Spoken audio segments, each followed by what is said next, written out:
All right, so I think we're live. This again is a new version of Google that I haven't used. So if people from the chat want to say that they can see and hear me, or if the sound isn't coming through, say something for the camera, Helen.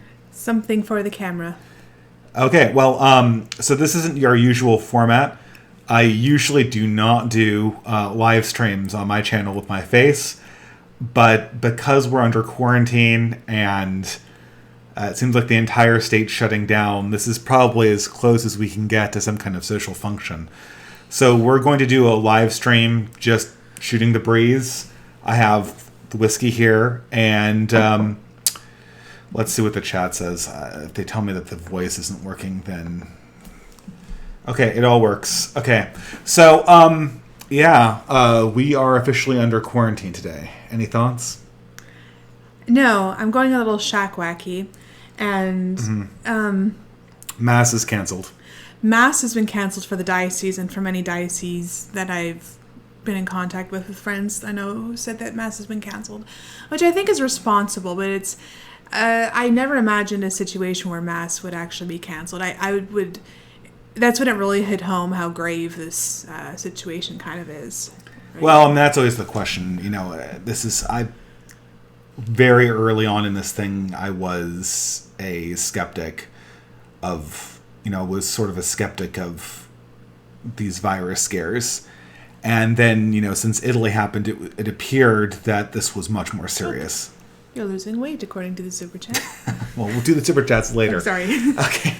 Well, I'm not going to lose weight when I'm quarantined because essentially I'm working from home. I'm, taking care of the family from home. Mm-hmm. I don't know, it's an open secret at this stage, but things are busy. But I'm doing everything from home, so I'm probably not losing weight. Even though I'm very flattered people think that I'm losing weight. But it's probably not the case. At any rate, I think the whole point of the stream, and admittedly I thought of the stream's idea when it wasn't so late at night and I had more energy, was just to be positive and talk about things that were relatively positive. I wanted to do a stream where we discussed our favorite books and movies from the last 20 years, since the year 2000, but I'm totally not prepared for that.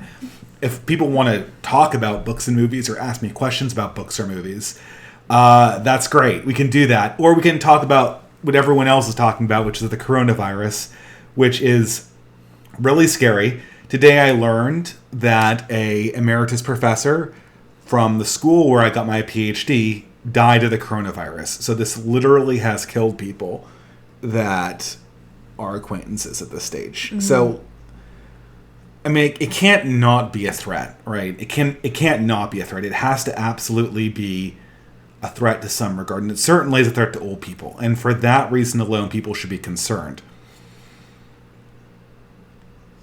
After about 4 or 5 days of everything being shut down and going on total lockdown and people talking about how this is going to last for months upon months, I'm wondering how sustainable this is economically. It's certainly shown that business as usual is not going to proceed. That the sort of imperviousness of international connected liberalism is not as impervious as we once thought. And for that reason, it's very interesting. But, any thoughts? Someone mentioned the grocery stores and the bread aisle, the rice aisle, a lot of the frozen foods. The toilet paper aisle. Oh, come on, folks. The toilet paper aisle, the baby wipes, completely cleared out. Now, the issue is not I'm surprised the baby wipes. Are people using those for sanitization? Oh, they shouldn't. Maybe the diapers weren't out. No, the diapers weren't out. That's interesting. All the baby wipes were... Which is really weird, were... yeah. Which is why I think that they're literally using them as sanitizer. Okay. Because they have sanitization solution, which is weird. No, right? they have less than 1% alcohol, which will do diddly squat for sanitizing. Anyway, the productivity of these items is going to be the same, but people are hoarding them anyway. They're not going to have an opportunity to get rice ever again. So that's kind of silly. And I saw a video today where 3 women were beating the shit out of each other over a package of toilet paper. It's like, oh my God. Where was this? I saw it on Twitter. Oh, well, I mean... It was in New Zealand, I think. New Zealand or Australia. They're just beating the crap out of each other. Like, I just want one package. No, you get no one package. I mean, it's in Australia, so, you know. I don't know. There's hysteria everywhere. And on Vancouver Island... Australian rules toilet paper shopping. Indeed. On Vancouver Island, where I'm from, there was a video where this couple had 2 grocery carts packed full of meat. The entire deli was in their grocery carts. I'm sure that none of this is news to anybody. It's not like this is unique to California, even though I think California is one of the first states that's going down under the quarantine. People are saying the wipes are in place of toilet paper. They're not flushable. Yeah, that's true. They're not flushable. Yeah, well, I mean, no, you can't. Although I guess you could just toss them in the garbage can, right? Yeah, that'd be kind of gross. Okay, this is where this conversation needs to go to a more elevated. I don't know. I mean, I think that 2020. I think that a lot of people were talking this Christmas about and we don't have good names for these decades, but the 2010s to the 2020s, the 20-teens, right? And I said to Millennial Woes and a bunch of other people who I discussed this with over Christmas that the 2010s and the noughties too, I guess more the noughties, 2000 to 2010, it felt like sort of a standstill decade. And during the 2010s, everything became unraveled. And the 2020s might be the end of normal, right? This is just the first one of these disruptive disasters that's going to permanently separate us from the 1990s and what previously was known in the 20th century political order. I mean, I know this is welcome to my channel. See, on Catholic Wench's channel, we just play video games or do whatever or talk about random stuff. Yeah. Here we have this is more serious. Here we have to actually talk about deep political issues. And why am I here? Well, you're here for purposes of showing family unity. I support this man. 2/3 of our family are now here. Oh yeah, the background is the Tower of Babel is sort of, I felt that was a good representation of the moment we're at, where the edifice is kind of, liberalism was never a complete project, globalism was never a complete project, but now we're finally seeing that interconnectivity is not all it's cracked up to be. And I'm feeling pretty isolated, and it doesn't help that I don't really know many of our neighbors very well. So am I, feeling isolated. My family's up in Canada. And well, you're literally in a foreign country. So. Yeah, I am in a foreign country. But I got my permanent residency in the meantime. Oh, yes. Yeah, so that's good news. I'm now a permanent resident of the United States. Anyway, you can stay for as long as you want. Yeah, sure. Okay. But we're just going to answer super chats and absolutely. In the meantime, we can talk about. Like I said, this is sort of an open stream. I'm just going to go ahead and answer super chats. So, I think we were discussing should we just do a stream on the Catholic Wench channel? Actually, before we do super chats, this is one thing I kind of was curious about, and that is what are you going to do with your channel? Because you're not making videos anymore. So I thought you were going to say maybe you could turn it into a homesteading channel or a... That was definitely an idea of yours, but the reality is set in. Really, and I agreed with the idea. I thought it was good. The reality is set in.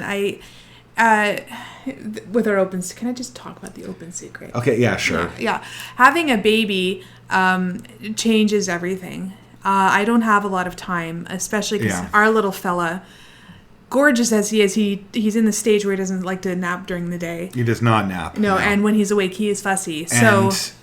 Because work from home, that fussiness is like the background radiation of he's working from home. He just hears where. But baby Dante is very angelic. But there's a reason why we're doing this at 10 p.m. Because it's it's the closest thing you can get to a time when you have some time to actually do this. And as as far as any of my video output, it's always, I think I strung together an entire video just by doing like little 20-minute recording sessions at the end of the day and then pasting them together, which is not my usual MO for how to make videos. So we're learning to adjust, and this is sort of the whole thing about the hiatus, which, the hiatus might become for me less of a hiatus and more of a new normal of just making less frequent videos, which but one thing I've just been questioning is I want to make quality over quantity. Right, I've been working on this distributism video, and I've been thinking like, this would be this good as like a mini book, and I could publish it on Amazon, and I make an audiobook version, and maybe make a video around that. But most of the videos that I made on this channel between 2016 and 2019, about a third of them are even relevant anymore.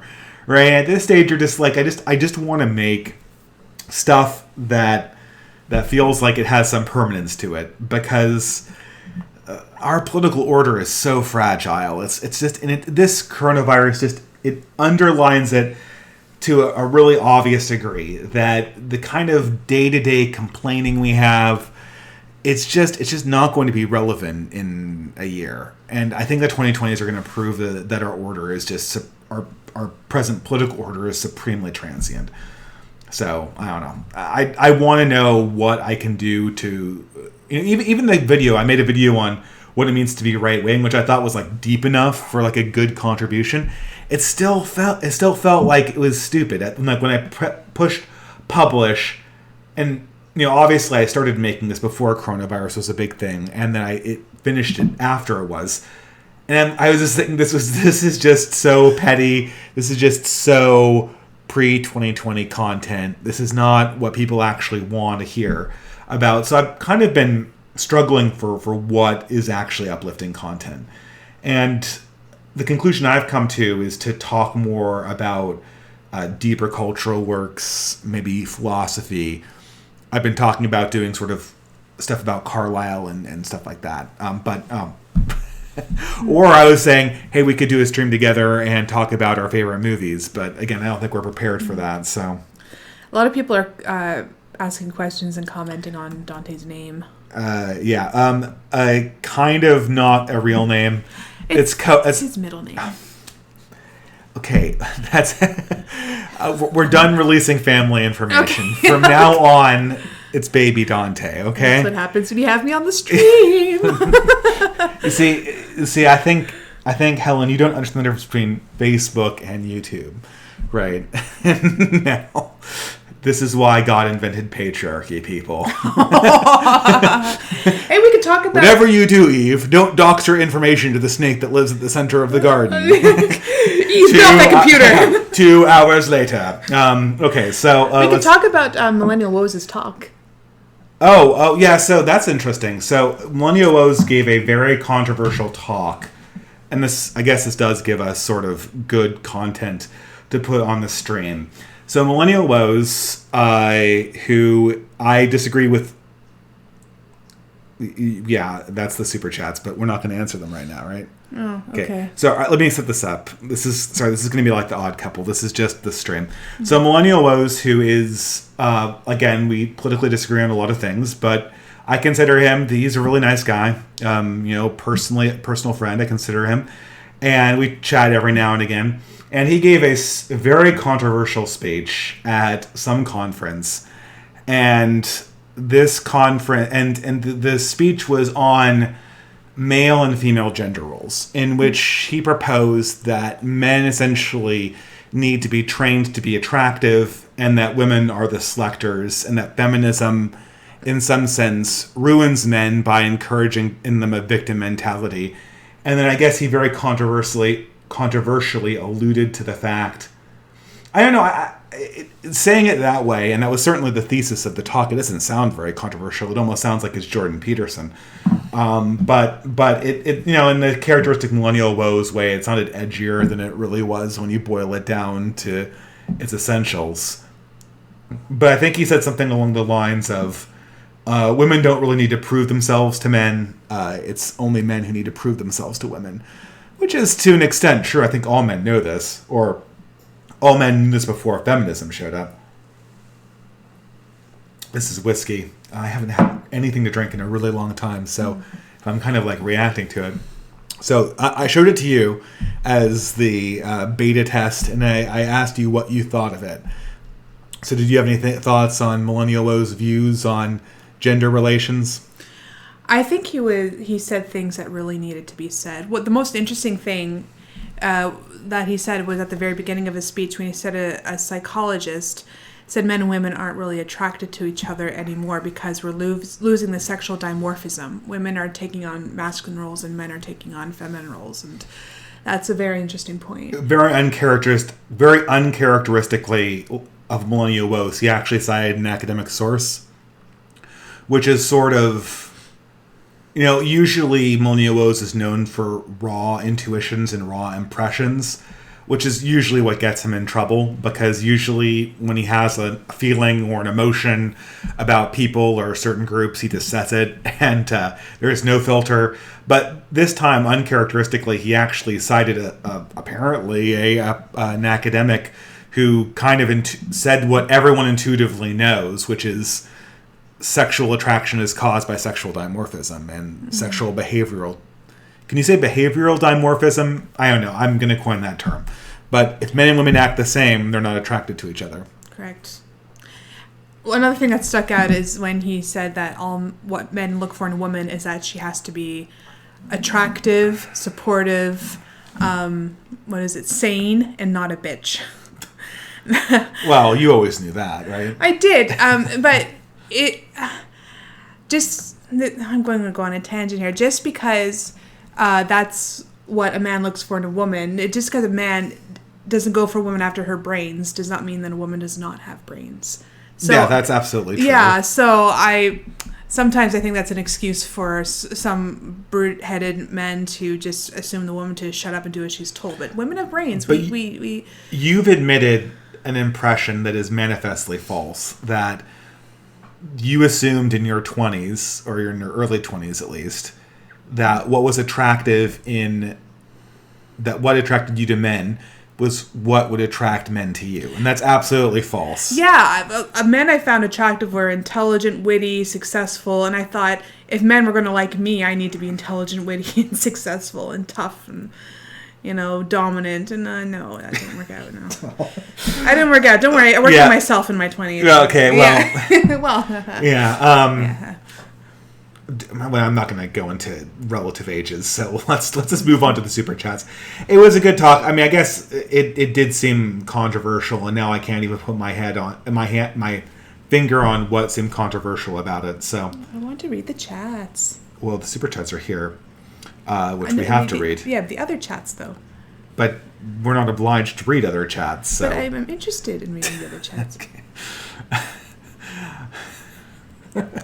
This is experimental, folks. This is on video and with the family. I felt like I was making some kind of statement with this, that like, oh hey, we're healthy, we're alive, we're not going anywhere.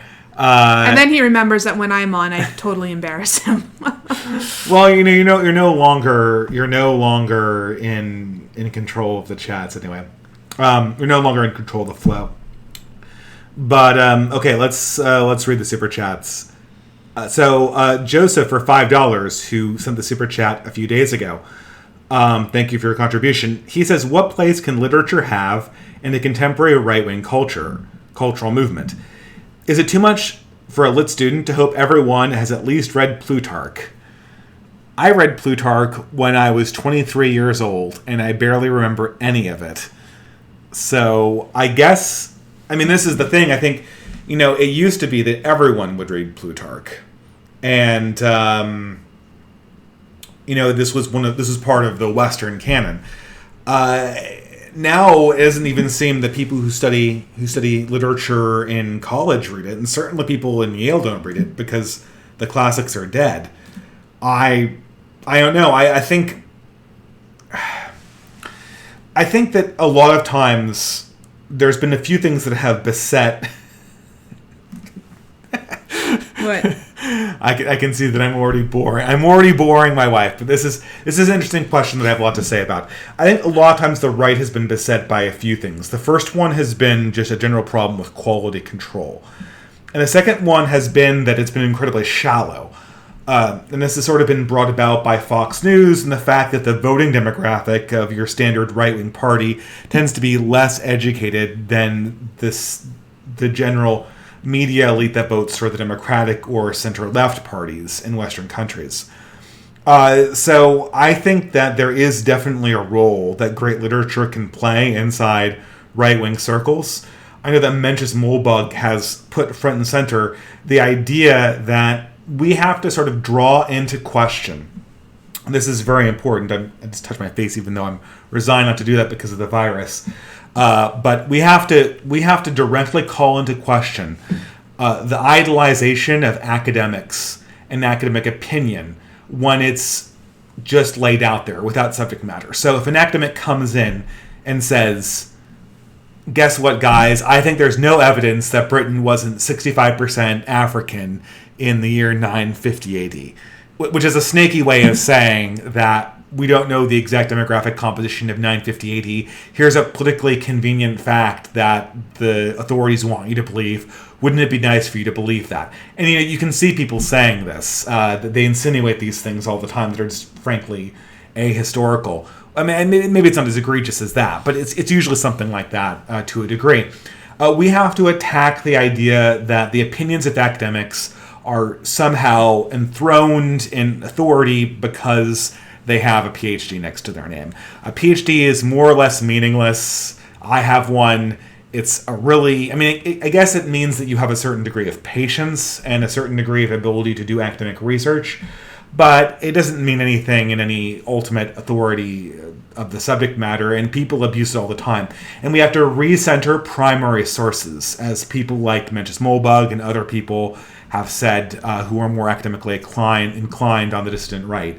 And in that way, as Joseph is saying, we have to center, if people are going to be talking about the fall of the Roman Empire, or say the transition between the Roman Republic and the Roman Empire, which is what Plutarch wrote about in Parallel Lives, that primary source has to be the center, not Noam Chomsky's opinion on this, right? That has to be decentered. And so, I don't know. That's all I can say about that. So, and I think as the classics die in the academy, people still ask questions about this. There still supposedly are journals about classics, about ancient scholarship.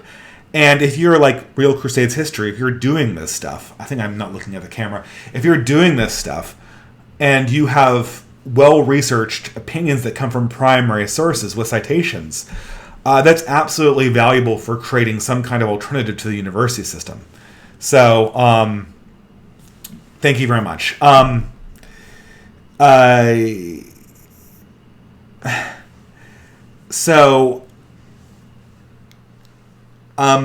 The next super chat from Emmett5 for $5. Thank you very much.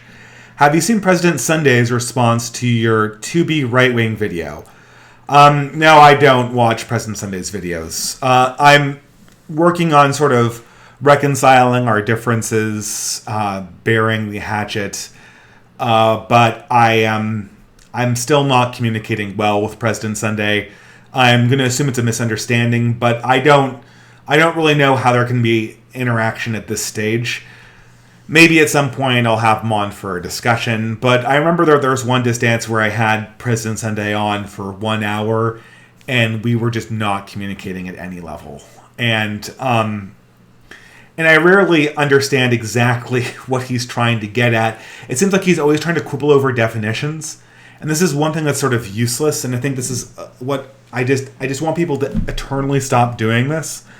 And this is, I guess you can't eternally stop doing this because it's in the nature of the human mind to associate the word with the thing the word's referring to. But can we just stop arguing over what the true definitions of words are? If my definition works for you, if it describes things in a way that has predictive power, then it's a good definition. If it doesn't, then we can discard it as a tool. I remember his critique of Mencius Moldbug, and his critique of Mencius Moldbug was like half just arguing over the Greek definition of pronomian and antinomian, which is ridiculous because the way that Moldbug was using the words was the 19th century English version of those words, which aligned with what Moldbug's trying to communicate. It's like, well, actually, 2,000 years ago, this word didn't mean that. It doesn't make a difference, right? It's not germane to the conversation. So maybe I'll revisit President Sunday's objection to me a little bit later. I'll have President Sunday on a stream, but I'm not ready to dedicate time at this stage to analyzing President Sunday's videos. But I'm certainly not discarding it out of hand. Okay, so $2 from Die Hard Doogie. The diet is working out. Yeah, I've been up and down on the diet. I'm going to try to get back on the bandwagon. We have an elliptical, so even though we're under quarantine, I could try to lose a little bit of weight while I'm bouncing off the walls here. I feel like... So I don't think I advertised the fact that you'd be on the stream, so all the questions are coming to me. That's okay. How about you get to answer all the Super Chat questions, and I can answer all the pleb questions without Super Chat. So that's their punishment for not giving us Super Chat. Oh boy, non-topical questions about things that have diminishing substance. Well, I don't know. We'll get to all the Super Chats, don't worry. Like I said, I'm going to stay up for as long as possible. I know, Catholic wench, Helen, you have to get to bed a little earlier because you wanted to get to bed at 11. 11:30. So if I think while you're here, we should center questions that apply to both of us or that we want to talk about in tandem. Thank you so much for the contribution, Die Hard Doogie. I am not about to discuss my utter failure at losing my PhD weight. That's one thing a PhD gives you. It gives you 10 pounds. It gives you 10 pounds that you want to eternally lose. Or maybe that's just getting older, But it's... I don't know. I mean, it's Lent, so we should... I mean... Technically speaking, the week that Lent started, I was recovering from a surgery, and you were in the process of childcare in a way that would absolve you from a dietary restriction, right? So we both had technical get out of breastfeeding. Is that going to get our stream banned? I feel. What's saying that I breastfeed my child? Geez, the hospitals are like better breastfed, and breast is best, and come on, it's all breastfeeding. Why would that get you banned? Come on. Okay. Well, right now I'm really trying to suppress a dad joke about the boob tube, but anyway, sorry. This also kicks in, I guess, like the unbelievable temptation to do cringy dad humor. It's a reality. So, I don't know. I mean, and this is, I see people talking about like Godless Engineer, and we had a whole conversation about definitions, and people were like, oh, Distributus used his own definitions. I really didn't. I used Godless Engineer's definitions. There's a difference between arguing over definitions where both are valid, and arguing over, and then having a definition and not being consistent to your own definition, right? Like, if I give you a definition and I contradict my definition, that means that my thoughts on the matter are probably incoherent. But if you have a definition of nomianism or pronomianism that's A, and I have a definition that's B, that's not really something that is worth debating or spending any amount of time on. So it says another one, $2 from spam account. You're both looking good for young parents. Yeah, I think it's going all right. We have been not getting very much sleep, or as much as I would like, certainly. Yeah. Any thoughts on being a parent? Oh, man, I can go on and on. Welcome to Distributist New Content in 2020, people. Yeah, well, from the beginning. This is not normal. It's not normal. But they know. I mean, just look at the substance of the rest of your video. Come on, Okay. Well, whatever. Go ahead. By the way, I recovered from birth fine. And it was... the baby ended up fine. I ended up fine. I healed very well. And the first couple of weeks were very, very stressful, obviously. But having a baby brings a level of joy and warmth into the home that I just can't begin to describe. But it is work. It's a lot of work. It's not hard work. Yeah, it's very time-consuming. It's constant, and it is emotionally exhausting as well, especially when the baby's upset and you have no idea how to make the baby feel better. It's a form of emotional labor. Yeah. Well, actually, that is true. That is true. I shouldn't. That's when I was a 20-year-old and I thought about the problem of having babies, I'm like, I don't want to clean dirty diapers. And now clean dirty diapers is like the easiest thing ever because it's like this mechanical thing. Like you just do it, right? Like you get into the zone. It's like screwing in a screw or like nailing in a nail, right? Like it just like you just do it, right? And it doesn't really matter. The hard part is like them crying and you not knowing how to fix it, because then you feel like you begin to doubt yourself. You're like, oh, am I a bad parent? You feel helpless. You feel helpless. Yeah. Am I torturing the kid by not, giving him what he needs? Yeah, exactly. And that kind of preys on you a little bit. Now that is something that certainly will get easier up with the second time around, right? I think that would certainly get easier the second time around. But no, I think it's just an adjustment.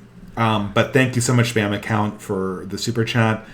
I feel really oddly torn between talking about personal life and talking about this is a more informal stream, and you did invite your crazy wife on. Well, okay. Well, you're not. We're both sort of crazy. I got the best compliment of my life, I think, and it was from the Franklin, and on a stream he had the other day with another online friend, he was like, the distributist's secret sauce is he's just sane. Oh. And I'm like, that's the nicest thing anyone's ever said about me. I don't think I'm like incredibly sane. I don't think I'm not crazy.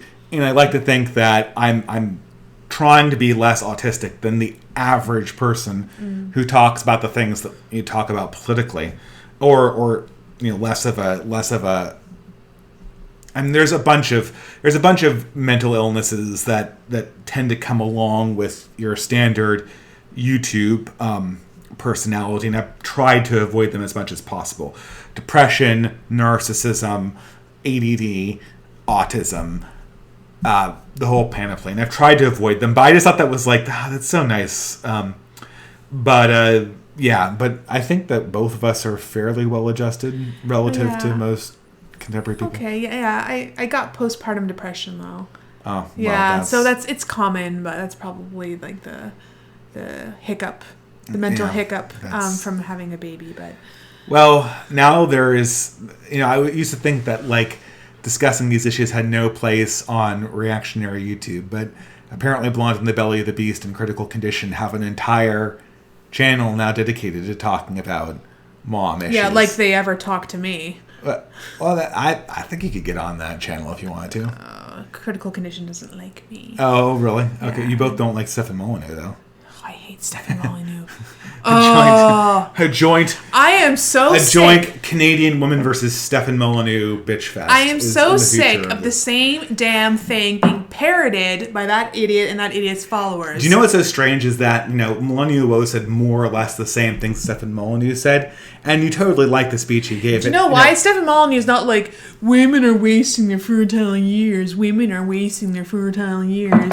Yeah, Molyneux said men and women are wasting their fertile years. And you're like, oh yeah, he's got a point. Well, at least he said both. Okay? Oh, okay. Oh, no, hold on. The statement cannot possibly be true in union if it's not true in decomposition. I understand that. But, okay. One thing Anakin Skywalker said that really stuck with me is that the right wing is not very nice to its women. Women are damned if they do and damned if they don't with a lot of right wing guys. And I feel particularly women are being picked on about being fertile and having babies. Yes, but then Anakin Skywalker said that we should literally copy the left in its attitude towards women, which is horrible because all what the left does is they elevate ideas and discourses and modes of communicating that are very feminine. And then the sort of hard-hitting ideas that are kind of uncomfortable but still true get left by the wayside. And the conversation kind of breaks down from there, right? So I don't think that Annika really had a solution to this problem, right? Well, no, she did not have a solution, but it was still a good point. How she went about trying to solve that was not good. But that's what I really loathe about Stefan Molyneux the most is... Now I just think it's something I hear parroted by all of these. Like when... what's that blonde chick's name? What's weird about Stefan Molyneux is that he gives... What? The blonde chick? Blonde in the Belly of the Beast? No. She did documentary videos, and now she's... What's her? Lauren Southern. The Canadian... Yeah. More Canadian. She's disappeared from YouTube and she's disappeared from our collective imaginations. What happened to Lauren Southern? Did the rapture occur? Is this the tribulation? My point is that when Lauren Southern's like, I'm going to take a step back, I'm going to go to school, all the right wing, like Stefan Molyneux whack jobs parroted the same thing. She's wasting her fertile years on education. She should be having a family. And when you got upset about this, I decided that we both should quit Twitter, which was the best idea we've ever had. Yeah, it's talking about becoming sane. Holy shit. Yeah, I saw you visibly become less sane by interacting. Twitter itself isn't bad. What's bad about Twitter is it's one character. It's the @reply character, right? That's what causes all of it, right? Mm. The idea that you can fire back on celebrities and they can fire back at you. Right, because what happens if you encounter that on a news feed? You say, "Oh, Stephen Molyneux's an asshole," but I can't reply back. I'm just gonna block him or unsubscribe or whatever, right?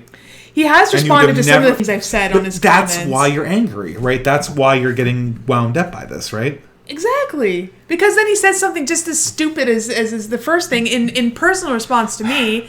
And then, that's why I was going crazy. I've heard ridiculous ideas that the invention of the stirrup destroyed the Roman Empire. And, you always think the stirrup destroyed the largest empire of antiquity. Now I think that our empire is going to be destroyed by the ASCII character @. Wait, how did the stirrup ruin the Roman Empire? Well, okay, this is apocryphal. But, so, during the Roman Empire, well, it was collapsing, but it was brought down in a hard way by the invasion of the Huns into Europe. Okay. And the Huns had a style of fighting on mounted horseback that was very difficult for the close form legion style fighting Romans weren't fighting this way, but they were training barbarians to fight this way. Mm-hmm. It was very difficult for that style of fighting to confront, and it largely, and again, this is not historical scholarship, but this is what people say sometimes. Okay. It was this style of fighting emerged because of improvements on the saddle so that you could use a bow and arrow wall mounted effectively to hit a target. But I don't know, it's totally irrelevant to this conversation. I thought maybe some of your viewers would find that little tidbit of information interesting. Yeah, except I don't know if it's true or not. I mean, that's fine. Okay. The idea is out there, and you just brought it out there to people. So okay. Okay, so for 5 yen J, busy with work right now, no time to listen, but take my money. Also, any chance of a stream with Charlemagne and Settler's Lament? Well, I had Settler's Lament on for a guest video. I feel like I chat with those guys on Telegram all the time. I'm sure it'll happen at some point. The only ones, I don't know, I think that, I was going to do a stream. Do you know Faraday Speaks? I've heard the name. He's that guy who was on the New York Times going the alt-right brainwashed me, and then I became their mindless pawn, and Stefan Molyneux reprogrammed me to be a white nationalist. That guy. I mean, okay, I shouldn't. I mean, he's an okay guy. I didn't like his initial video at all, and I think very few people on the right wing respected it for a variety of reasons. But I did want to have him on and discuss right wing ideas, because I have talked to him about right wing ideas, and once I sort of get rid of the cringier edgelord elements of it, and we take it principle by principle, he's much more sympathetic to the ideas. Like I said, the guy seems he's very reasonable. I respect him. I really despised the mercenary motivations behind the New York Times front page article that featured him. So I mean, but I want to communicate that, I think he has the capacity to reason beyond that. But I don't envy the position he's put himself in. He's essentially, by describing his own intellectual journey as sort of being not volitional, if he goes to the left, if he becomes a communist, people will be saying, like they said in the New York Times article, Faraday Speaks jumped out of a right-wing rabbit hole just to jump into a left-wing rabbit hole. If he goes to the right, the New York Times is going to be embarrassed, and they're going to fire back at him with everything they have if they ever talk about him again. Which hopefully they don't, if he does that. And if he becomes a centrist and just is like, Michael Bloomberg is the savior of America and everything he says is right, and the New York Times and the mainstream media, like, let's just all be moderate. By moderate, I mean conform to everything the mainstream media says is true. Then everyone's going to realize that, he's going to essentially develop the reputation as being a shill for corporate media worldviews. And I know he's much more intelligent than that. But there's a reason why it's not a good idea to publicly advertise yourself as being the face of, as being like a secondary character in the story of your own intellectual development. And unfortunately, the story that Faraday told in his initial viral video was a story where he was a secondary character in his own intellectual development. It's one thing to say, like, I liked Ayn Rand in high school, and now I don't, and these are the reasons why I moved away, and these are the flaws with the idea, and this is how I figured it out. That's still you being a protagonist in your own intellectual development. But to say, like, Ayn Rand followers brainwashed me, and I got dragged down the Ayn Rand rabbit hole, then it's like the idea happened to you. And I'm not so sure how you come back from that to be the author of your own opinions, because the inevitable fireback is always going to be, well, he was brainwashed then, he's brainwashed now.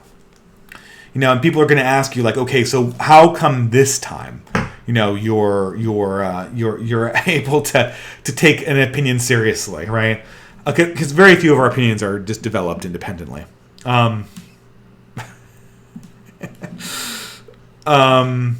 Sorry, it's I just. This is like the worst conceived stream. Do you have any thoughts on any? Not on what you just said. I don't. Why don't you keep reading the super chats? Because they're all invitations for me to go on monologues.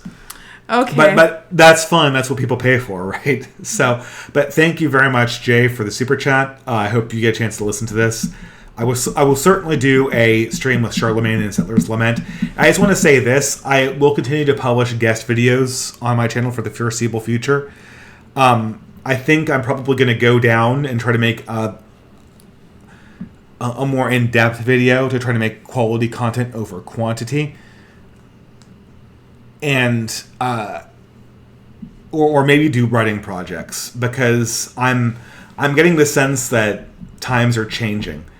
And this is something that the medium of the response video is absolutely dead, and even the sort of ideas video that I don't know how much ideas videos can really hold water at a time when I think people are trying to move on to more sophisticated things, right? And like a 3-hour video is just I don't know, it's hard, because I don't think 3-hour videos are really. I think it sort of misuses the format, right? And you have to go on for a long time if you want to talk about any concepts in depth. Okay, so for $5, spam account. Any advice for a recent graduate moving from the East Coast to the Bay Area for a job? Love the 9 points vid. Keeping your family in my thoughts. I think the first thing you'd say to that is don't move to the Bay Area. Well, we live close to the Bay Area. And everyone knows that I don't like the Bay Area. Because I find people from the Bay Area to be incredibly pretentious. Traffic's bad. And the traffic is absolutely atrocious. And it's very hard to purchase a house there. Mm-hmm. That being said, if I had looked for a job in the Bay Area, I'd be getting paid a lot more than I am right now. Mm-hmm. Right? And that, that's another fact, right? The jobs pay better there. And so I totally understand that that's what you have to do. I would say don't isolate yourself. Bay Area people are on the surface, they're very pretentious. But if you build a deep friendship with people, I find that they come through. We have some really good friends in the Bay Area. Yeah. We have some really good progressive friends in the Bay Area, and we get along great with them. Stay away from the witch hunters. That's always my advice. And you can tell who the witch hunters are and who are just the normies. But don't isolate yourself. I think going to a new area and self-isolating is really dangerous. It can lead to all sorts of mental health problems. I know some people in the Bay Area who are more reactionary. I'm sure there are networks in there. Obviously, Mencius Moldbug lives there. Do you think you can ever have Mencius Moldbug on your stream? I'd love to. That'd be like a dream come true. I have to say I was a little bit jealous of Justin Murphy that Mencius Moldbug. Not only did he appear on his podcast, he literally showed up in person for the launch of his book. Ooh. Yeah, and I'm like, I wonder if I wrote a book, would Curtis Yarvin show up and go like, I really liked your book. I mean, that would be really funny. But I don't know. I think it's because Justin Murphy was an academic, and of course, he has a similar academic background to me, but I'm not in a field that pertains to anything that has to do with politics. I am a technical person, and so it's, I guess for my sins, I decided to take the money and sort of make my passion a side project, which comes with its own set of consequences. So is that the only piece of information you have for moving to the Bay Area, not to isolate yourself?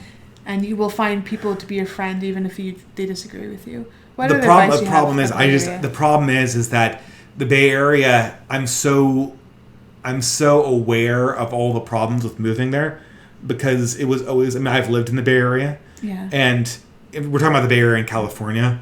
So if you live in San Francisco and you're not like old money, you're going to be living in like squalor. A dive. Yeah. A dive. I mean, we have a relative that lives there, and it's actually a pretty nice apartment. It's a smaller one, but it's not bad. Right close to like the Tenderloin and all of like the human poop piles. The human poop piles. Yeah. Right. So I mean, and I can see swinging that. That's fine. I think that so living in San Francisco is tough. Then your options are, well, live outside of the Bay Area where things are more sane and commute in. And I did that for 4 months for a co-op internship when I was in grad school. And I hated it because it took me 2 hours to drive into work and 2 hours going back. Oh. I can't imagine what would happen if I did that and I had like a young child. Like, well, I'd go crazy because you'd never be home. Yeah, exactly. It would be terrible. And of course, this is a Silicon Valley job, so they're really lenient on they're really lenient on the hours, right? No, it's just the logistics of the Bay Area are really tough, but I know people who make it work. The way they make it work is they develop a commuting plan that works for them. They have an interest area, like a sport or like some outlet where they can make friends, right, outside of work. And they reach out to other people who are more kindred spirits on the side. And I think if you do that, you can manage it. But it's the Bay Area is my picture of the modern day problem with urban areas. But let's just make sure that I'm not kind of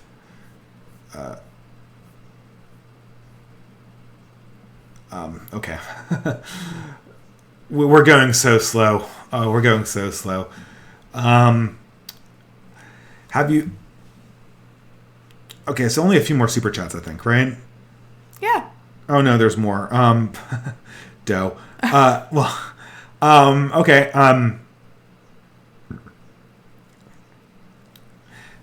So next super chat, Die Hard Doogie. Thanks again, man. Have you listened to the Tech Wars podcast with Mencius Moldbug?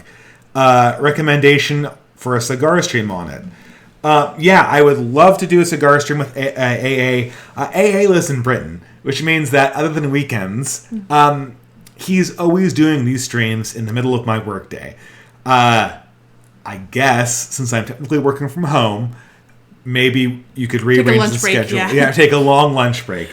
I don't know. I can talk about it, right? That's something to think about. I mean, maybe take advantage of this Corona Chan thing for once. But it's I love that Tech Wars podcast. Mencius Moldbug. It's kind of silly, but I kind of have a nerd crush on him. I mean, like, he's a Unix guy, and I used to be a Unix guy. He has a nerdy obsession with 19th century authors and Roman history. He likes Lisp and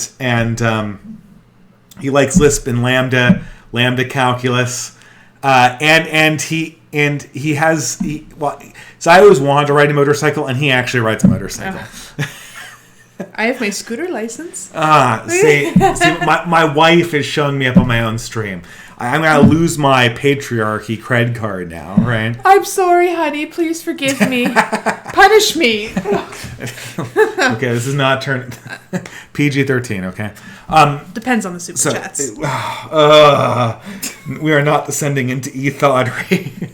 Okay, we're keeping this lighthearted. Lighthearted.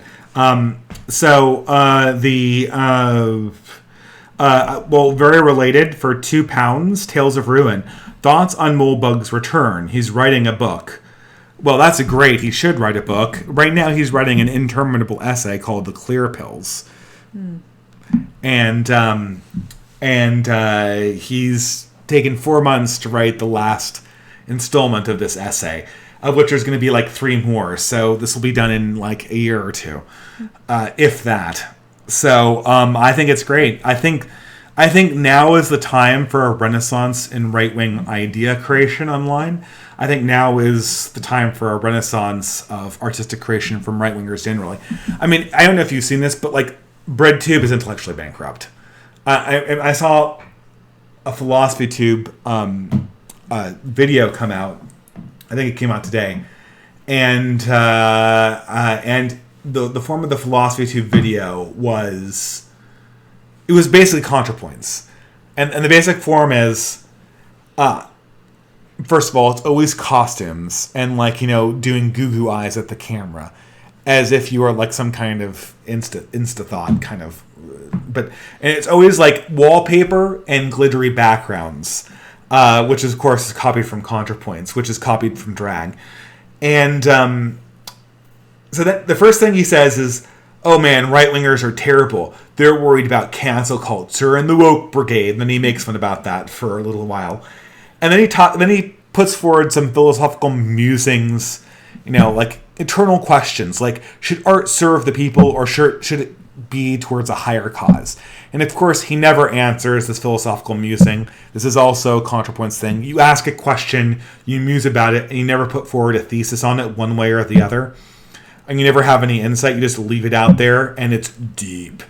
And then he talks about himself for another 20 minutes, and the conclusion of talking about himself is him talking about his own cancellation, which he describes as the worst thing that's ever happened to me. Please feel sorry for me. I've been canceled. These terrible progressives are canceling everybody. And here's my Patreon. Please donate to me. This is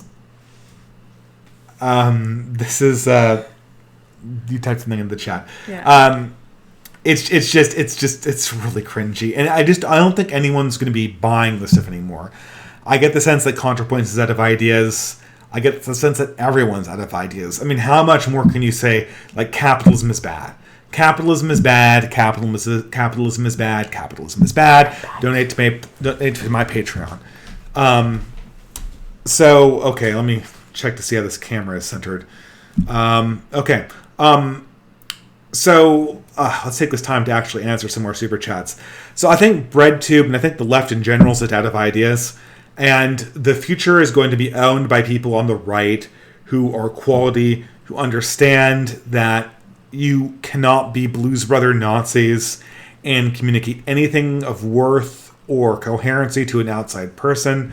And we have to take this in new directions, and we have to maintain open to new ideas. And while we're at it, Vaush is out of ideas too. I mean, he has. I mean, people are like, oh well, he owns the reactionaries basically by yelling over them and playing a frame game.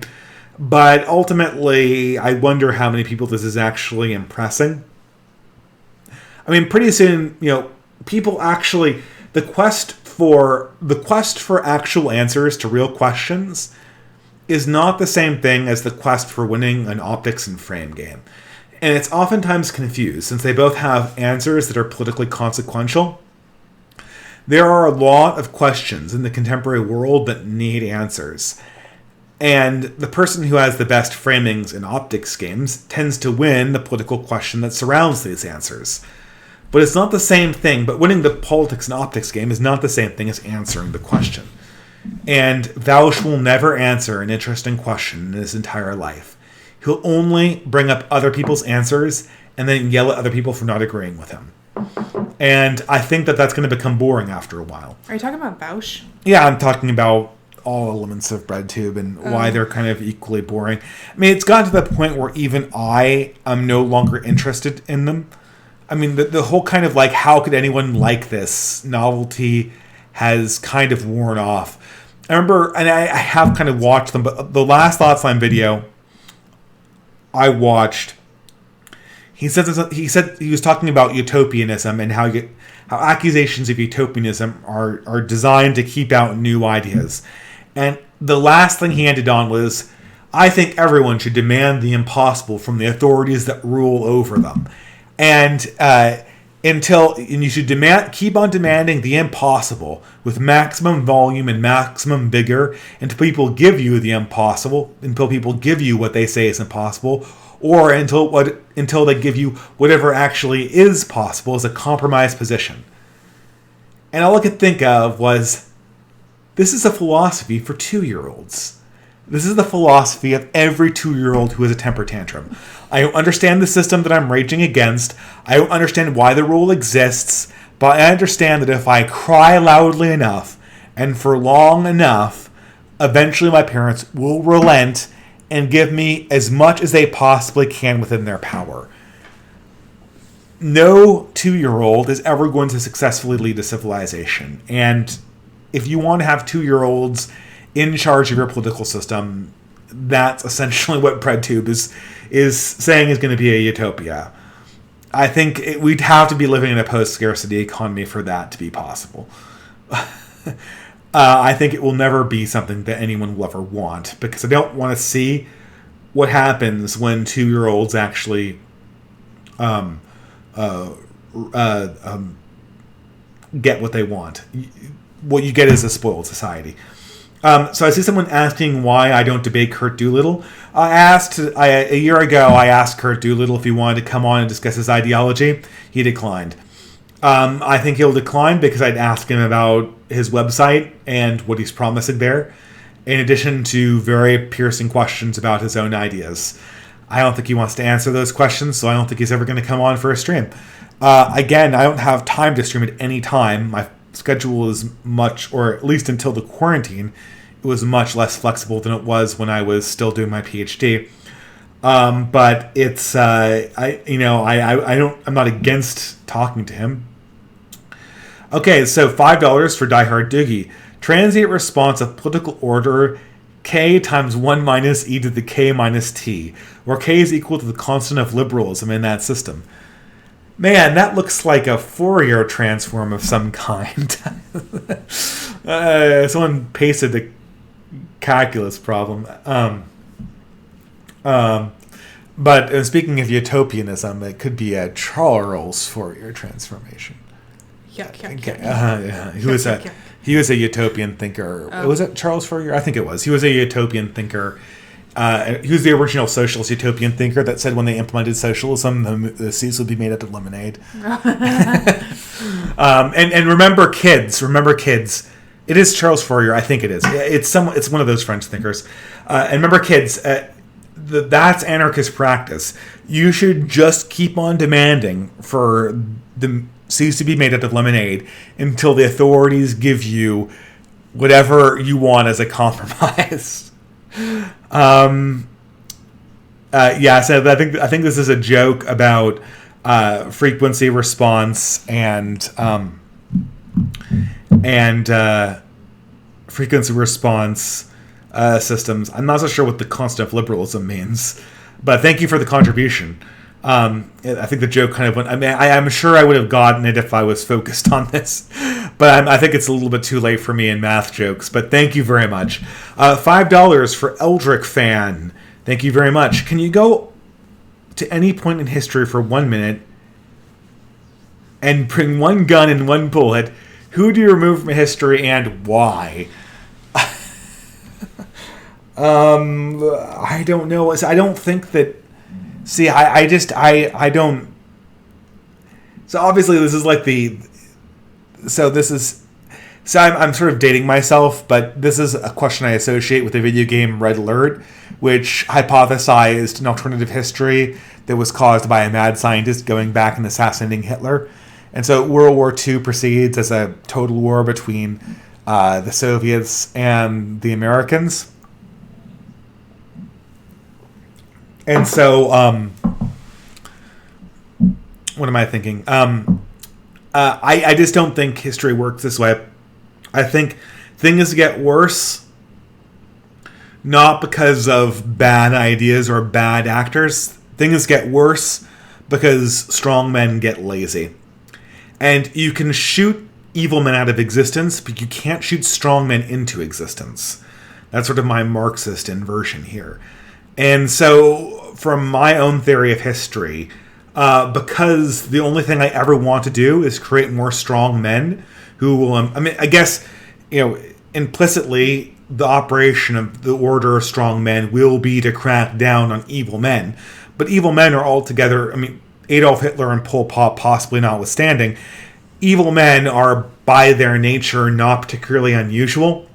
And while you can shoot evil men out of existence, you can't shoot strong men into existence. And so, by that fact, the job of the reactionary of creating strong men in institutions that create strong men is just inherently more Herculean than that of a revolutionary. The revolutionary sees himself as tearing down the old. And if you're tearing down the old, the bullet and time machine will always be sufficient to the task of your political project. But even with people who I really dislike, like Pol Pot, I don't know. You'd shoot Pol Pot out of existence, there would be another piece of shit Marxist that would do the exact same thing. What was Pol Pot? He was an autist armed with Marxism and a bunch of AK-47s. Eventually, some Marxist autist was going to do the same thing, right? You can't keep Trotskyites out of power forever. And Pol Pot's what happens when Trotskyism gets taken seriously. I'm sorry for the depressing answer, but I hope that answers the question, Eldrick Fan. So $10, Joseph. Thank you very much. So, whoa. Okay. We just got a massive super chat from Faraday Speaks. So recently, Woes and Expat have been emphasizing art creation, but in our postmodern era, is that actually realistic? A la Spengler. Perhaps our purpose is practical organization and counter narratives.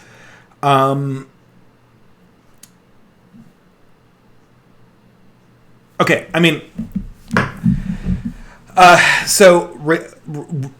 millennial woes and reactionary expat, and a person, millennial woes and I have my differences. I'm much more ideologically closer to Molebug, and Molebug has also been saying this. You cannot have a successful movement in a reactionary or in a right-wing direction without art. Again, because you can't shoot strong men into existence, but you can inspire them to make themselves better, and that is what essentially art does. but I think that organization is absolutely the way to do that. I think people make art for audiences. And I know that I'm being controversial when I say this, and I'm sorry, I'm just monologuing for you. That's all right. There's a super chat for me coming up next. Oh, really? Okay. Yeah. Oh, well. But the this is such an awkward stream. I'm already feeling self-conscious, and Would you back off? okay, this is really getting embarrassing. I promise we don't live like this all the time. No, we're never happy and giggle. No, we're never. We're serious. The world's coming to an end. The world's coming to an end. All we do is just lash ourselves with huge, what do they call those things again? Whips. No, the mortification instruments. Cat o' nine tails. Whatever. Sure, yeah. We whip ourselves a cat o' nine tails, and we'll be introducing the baby to this practice when he's 1 year old. Life is pain. Yes. Yeah. Okay. Just answer the question. It's good he's no albino. No. Oh, come on. And a hunchback. I'm sorry. We shouldn't. He's joke. actually very beautiful. He's perfect. Yeah. But I think that all art is for an audience. And so I think one of the problems for creating right-wing art is the fact that we're all just disembodied heads on the internet. And so when I want to make something for somebody, I don't even really know what to make. I made the last video about what it meant to be right-wing, and I didn't. I made it because I was reacting to a stream that Academic Agent had with Laura Towler, and it took me like a month to do. And I think I had drawn up something similar previously, so it wasn't originally from scratch. It was I blew the dust off a project I had already started, but this project was I was for an audience, right, and for an audience of two. I think one of the problems with creating art is that the right wing doesn't know its audience. Left-wingers sort of get introduced to what their audience wants in college, which is why all modern art that comes out of art schools is laser focused on expressing the kind of political realities of woke leftists, because that's the environment they encounter inside art colleges. That's where they learn about their community. I think that creating tightly knit institutions is the first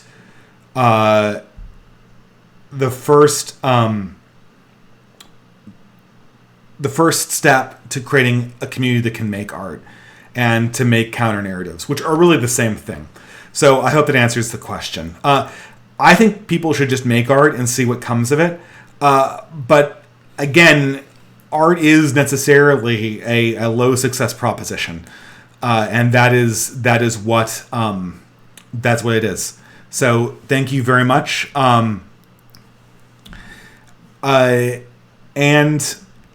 let's reset the super chats. Is this so? The next question is for Catholic Wench. Starscream 1540. Thank you very much. Catholic Wench, specifically, what makes Coach Red Pill a slug in your opinion? I have an answer for this question. I just remember your dating advice video. Okay. May I answer? Go ahead. I know you don't like Coach Red Pill. Okay. Well, hold on. I'm just going to say this. David, I know you're very intelligent. You have a lot to say, and this is your stream. But I want to be able to word this on my own. I mean, Coach Red Pill is a liability for the right-wing movement. I'm going to, I'm just saying that, You go off. Yeah, no. I know the question's for you. You should answer it. Okay, I'm but just then elaborate. Then you can think about what you're... that's all I have to say about Coach Red Pill. Okay. Go ahead. Okay. Now, by slug, that was sort of a cute insult that I would have for somebody, is calling them slug. But... Cute. The reason why I don't trust Coach Red Pill, I think what he's trying to do, which is noble, is that he sees that men are losing their confidence, and he wants men to be able to have their confidence. And I think winning over women is one way for a man to feel really good about himself. Wouldn't you say, David? I question the premise of that question. Okay, maybe I don't want to be more negative than you are. Go ahead. Okay, sure.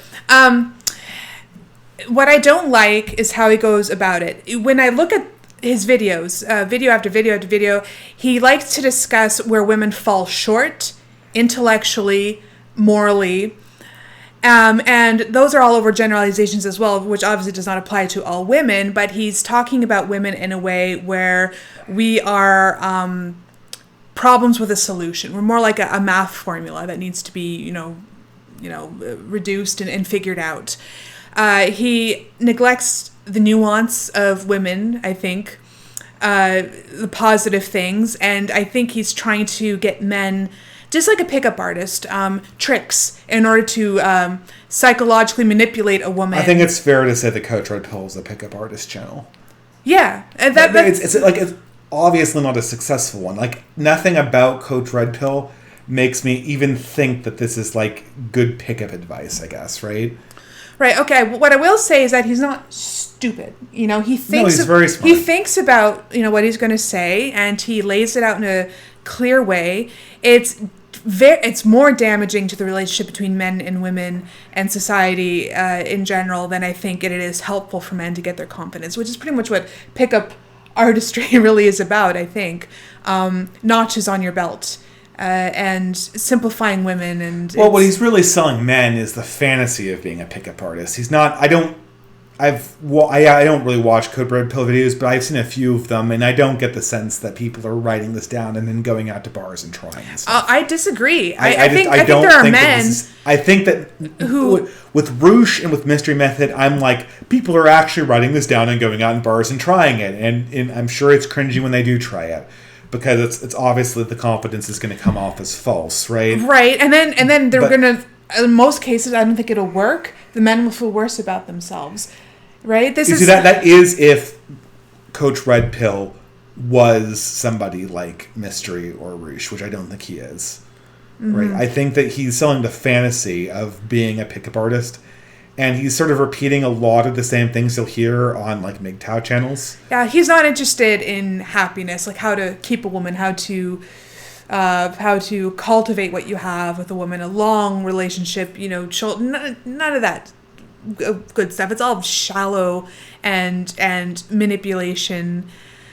Whether he has good intentions or not, I don't know. And sometimes I feel like he butters people up for his own gain. I think a lot of people in this community now believe that Coach Red Pill does not have sincere activist motivations to enhance a right-wing movement, and that a lot of what he does is basically for his own benefit and his own self-promotion, and that he assumes sides basically based on that.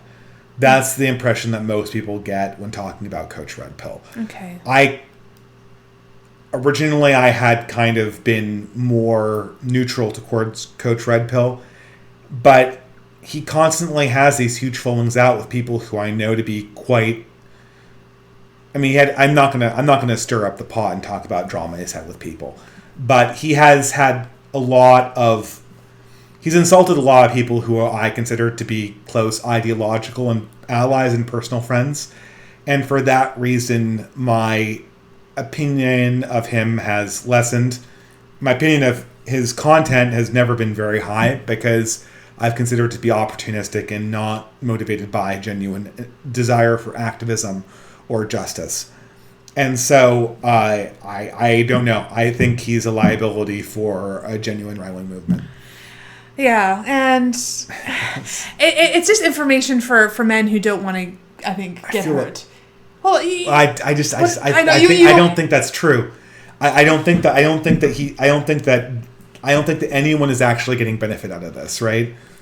I don't know. No, but he has some audience, right? There are some people who like what he's saying and who are following what he's saying.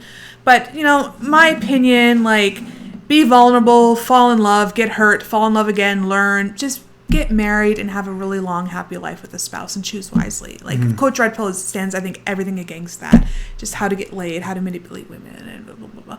So that's why I called him a slug in my dating advice video. That's why. So we have another $10 super chat from Nerve AMV Maker, which is my favorite username because I used to make AMVs and in high school, which is so nerdy. I can't believe I'm confessing to that. But it gave me my video making skills that I'm using now for my YouTube channel. So he asks, you said in one stream that you really liked Cormac McCarthy and Flannery O'Connor. I was wondering which of these books was your favorite. Mine are The Crossing and The Violent Buried Away. My favorite Flannery O'Connor is Wise Blood by a mile. I was a little disappointed by The Violent Buried Away. I didn't like it nearly as much as Wise Blood. Wise Blood was awesome.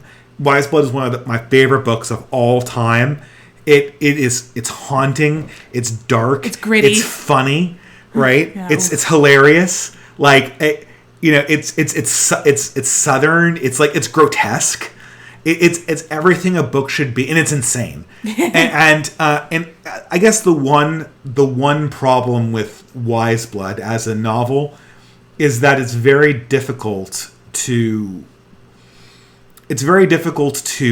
A lot of people like to read a book and go like, I'm that character. Like, I'm just like him. You read Wise Blood and go, these characters are all effing lunatics. Like, is this some kind of madhouse world? What's going on? But it's brilliant. It's brilliant because of that. And so the so hard. So Wise Blood's my absolute favorite. I'd never read The Crossing.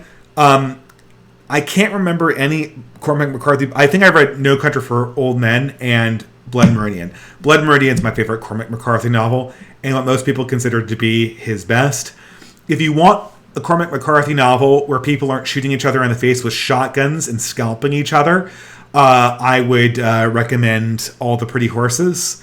But if you read any other book, people are going to be shooting each other in the face with shotguns and scalping each other. I don't know. I mean, you like the movie for No Country for Old Men. I did. Yeah. Mostly for the technical aspects of what makes a good film. Oh yeah, I mean it's. It had no music in it. Yeah. There was no music for the entire film. Did you ever see The Road? Yes.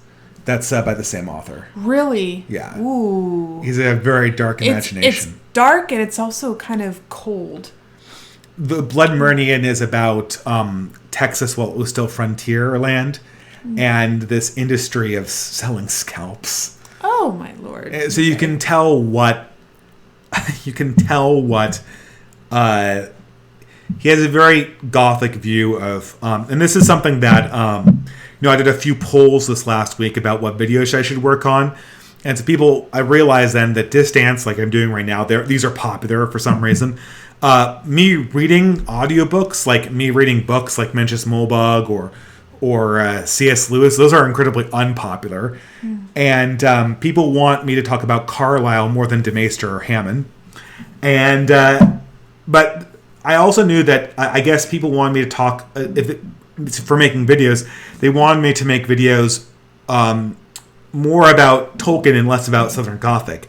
I think ultimately my Southern Gothic video is going to be better than my video on Tolkien,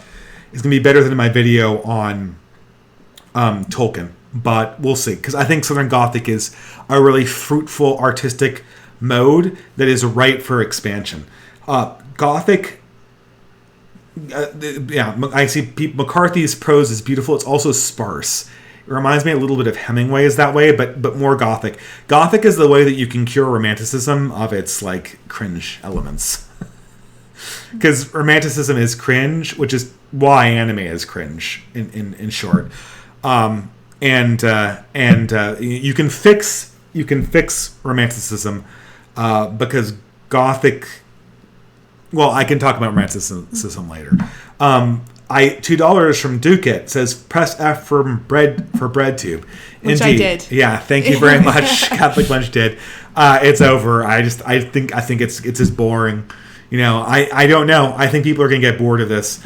$5 from SX0. It's good to see you guys again. Well, thank you very much. Man, it took a lot of effort to clear this time, but I think it's worth it. And I feel like I'm. This is so weird because usually on your channel you are able to kind of like pipe up here, but now I'm just like answering questions. Yes. Hello, nice to see you all again, too. We had to wait for the baby to be patterned out, so we'll know when we can have an uninterrupted stream. Thank God for little mobiles that go around. And has a projection on it. He just stares at it. He's been sleeping great. 4 months old, sleeping 9-hour stretches. If he's sleeping great, then why was I up at 4 a.m. and 5 a.m. last night? He went to bed early, that's why. Oh, okay. So he's... yeah. But he'll be sleeping great when he's not getting up at 4 a.m. Yeah, going to sleep at 9 and waking up at 5 is an 8-hour stretch. And for a little baby, that's excellent. Okay. It's not excellent for us. Yeah, okay. Fair enough. There's your chick tidbit for the moment. Okay. Thank you so much for those pure contributions. I really appreciate them. Did we miss a super chat? Press that for BreadTube. Emmett 5. What's future progressivism? I feel like someone gave a pure contribution. Yeah, so $5 Australian from Lord of Ashes. That was a pure contribution. Thank you very much for that. I need to say that. Thank you. Times are a little tough, but we're making ends meet. I'm just so blown away by people giving money. It's just really good. I need to give this back. So what is the future for $5? Emmett5 says, what is the future of progressivism in the near future? What can we do to prepare for the next progressive offensive?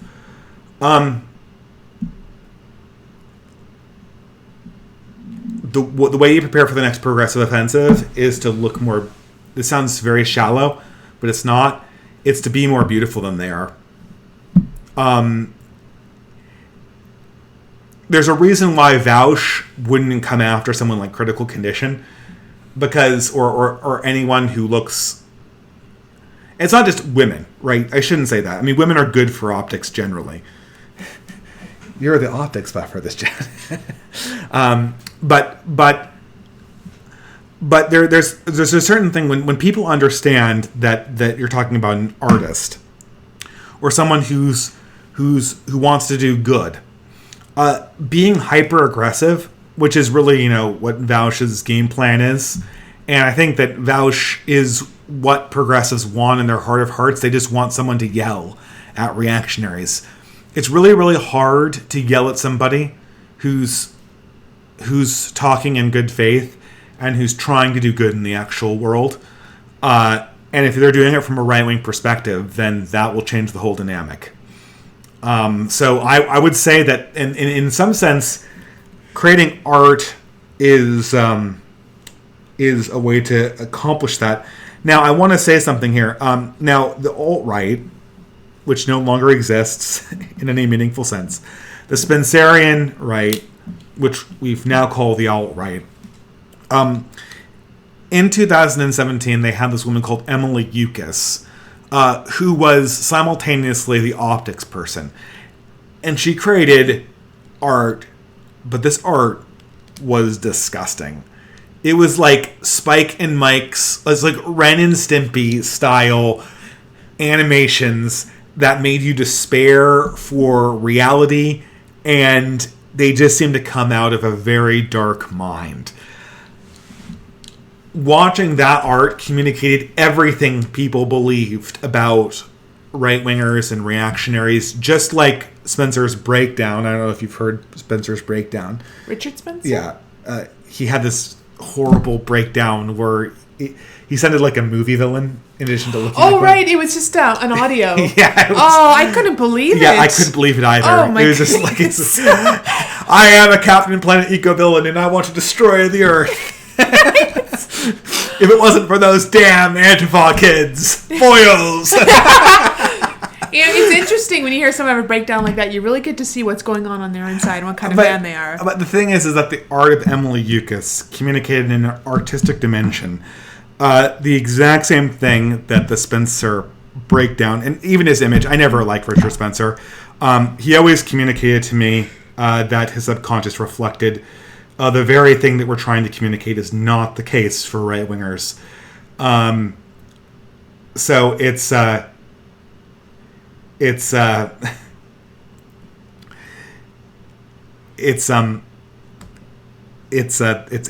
but anyway, we need art, and we need optics, and that optics needs to communicate a certain level of innocence and sincerity. So women, I think, are naturally more sincere than men. They naturally have less of a filter than men. They naturally need less of a filter than men in a lot of ways. And because of that, they communicate sincerity and innocence better. But I think that you can cultivate a type of masculine sincerity. And I know Mencius Moldbug he said this thing that stuck in my mind. He said, like, being sincere and unironic is totally inappropriate for the political age that we find ourselves in. And to a certain degree, I agree with that. But we have to communicate a certain sincerity that comes from being in contact with the political order that we want to bring forward into the world. And I think if we communicate that type of guarded sincerity, I think we will be able to weather the next attack from the left. Because it is an optics game, absolutely. But it also is a meaning game. And you can't, irony, and this is, Nick Fuentes, he's a good guy. And, I always want to say, like, with Faraday Speaks and Nick Fuentes, like, they're good guys, I think. I mean, and I have some disagreements with them. Monuos, I have some disagreements with them, right? But, like, I think that they're fundamentally good people, and I know I really respect some of their fans. I've talked to Nick Fuentes once, but I seem to constantly be talking to his fans. But Nick Fuentes is obsessed with irony. And I think that limits his ability to pierce the deep recesses of the cultural moment we find ourselves in. You need to be able to be ironic and then communicate deep sincerity at the same time. And this is something that I haven't figured out. But I think the problem with Nick is that when I watch him, I cannot really figure out what's ironic and what's not. And I think that a lot of normie Republicans who have a much less developed sense of irony, who are, if we're being honest, his main audience when he's attacking Conservative Incorporated, they can't tell where his irony starts and stops either. So Diehard Doogie says $10.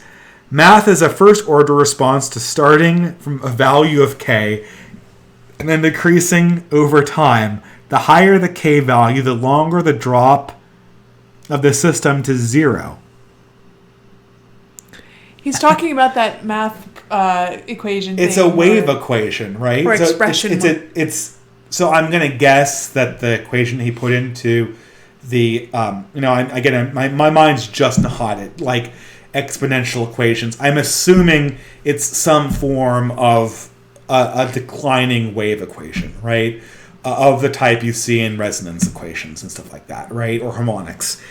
In which case, maybe he's talking about, like, some kind of political thing. Oh, man, this is so cerebral. I can't figure out what he wants me to respond to. Remember his progressivism is K. Just scroll down and you'll see his question again. We're decoding right this. There. Transit response to political order equals K... Oh, the constant of liberalism. So are you saying that the political order is going to slowly degrade at an exponential... Well, I think... No. This is an oscillating exponential equation. So he's saying it's going to oscillate down because it's got a negative in the exponential thing. So it has a... Never mind. It's a phasor. So you're saying it's going to oscillate down and it's going to be mitigated by the amount of liberalism in our present system. But doesn't he say getting to zero will take a longer time? I guess we certainly have. There is a good deal of ruination in a nation. And maybe we're in a dip now. We're going to come back up. We're going to take another dip. And this is just going to be a cycle that goes throughout the 2020s. I don't feel prepared. It's an exponential decay, not a wave.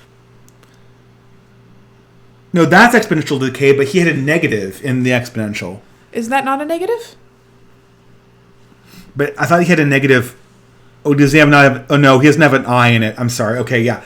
So if you have a negative I in the exponential thing, then it's a wave. Okay. E to the I times t has a phasor property where it phases in and out because never mind. Nerd. Okay, it's been a long time since I've taken differential equations. I'm embarrassing myself even talking about this. And this is like cringe stream. But thank you to Doogie.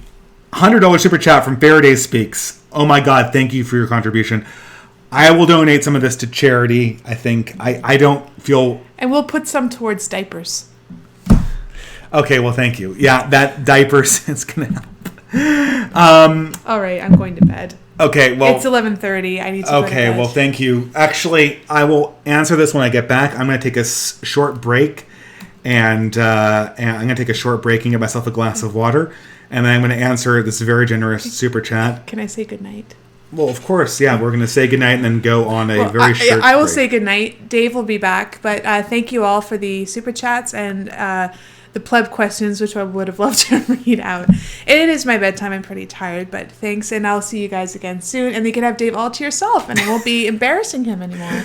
Right? Well, no, I'm never embarrassed of my wonderful wife. So, but that being said, I this is an experimental stream. Okay, so so thank you very much, Catholic wench / Helen. And just check on baby Dante, okay? Absolutely. Good night. Okay. Okay, so that was way too smoochy for the stream. So I'm going to take a brief break and I'll be right back, okay? I'm going to have to edit this down, seriously. I feel like this is TMI.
All right. Okay. Hey guys.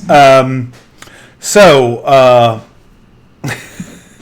that's a little slice of life that comes for us being.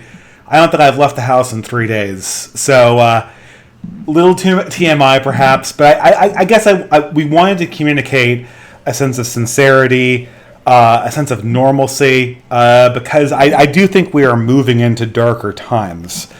And I want to make. I think having a certain amount of levity and sincerity is something that people genuinely want. I kind of want. I value my family's privacy a lot, and of course, my wife started her own YouTube channel, and has her own opinions, and so. But I definitely want to shield the children from exposure to the online space as much as possible. So we're using code names and stuff like that. But again, yeah, I hope everyone is enjoying the supreme weirdness of this stream to begin with. So let's do some more super chats. Well, one super chat. So from Faraday Speaks, and I mentioned Faraday Speaks at the beginning of the stream. And I did not want to imply lack of respect because I said, I disagreed with the New York Times article, of which I certainly did, and I did not like the tone of it. I do very much disagree with the tone and the editorial perspective that's portrayed by the right-wing rabbit hole, because I feel it's used to justify intrusive measures against people who are right-wing, like Brittany Pettibone, who has their bank account slashed, right? And they're a young married couple. They're probably having their first kid. And when I see people like Brittany Pettibone have their house raided and their bank account slashed, I'm thinking okay, what would happen if that happened to me?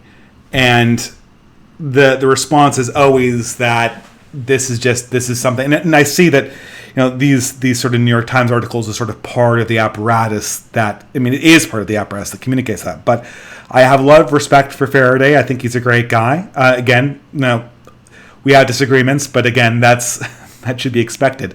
So Faraday speaks for $99. He says, "Hey Dave, I hope this helps. If things get tough, if you were a leftist, what would be an interesting problem to solve other than capitalism?"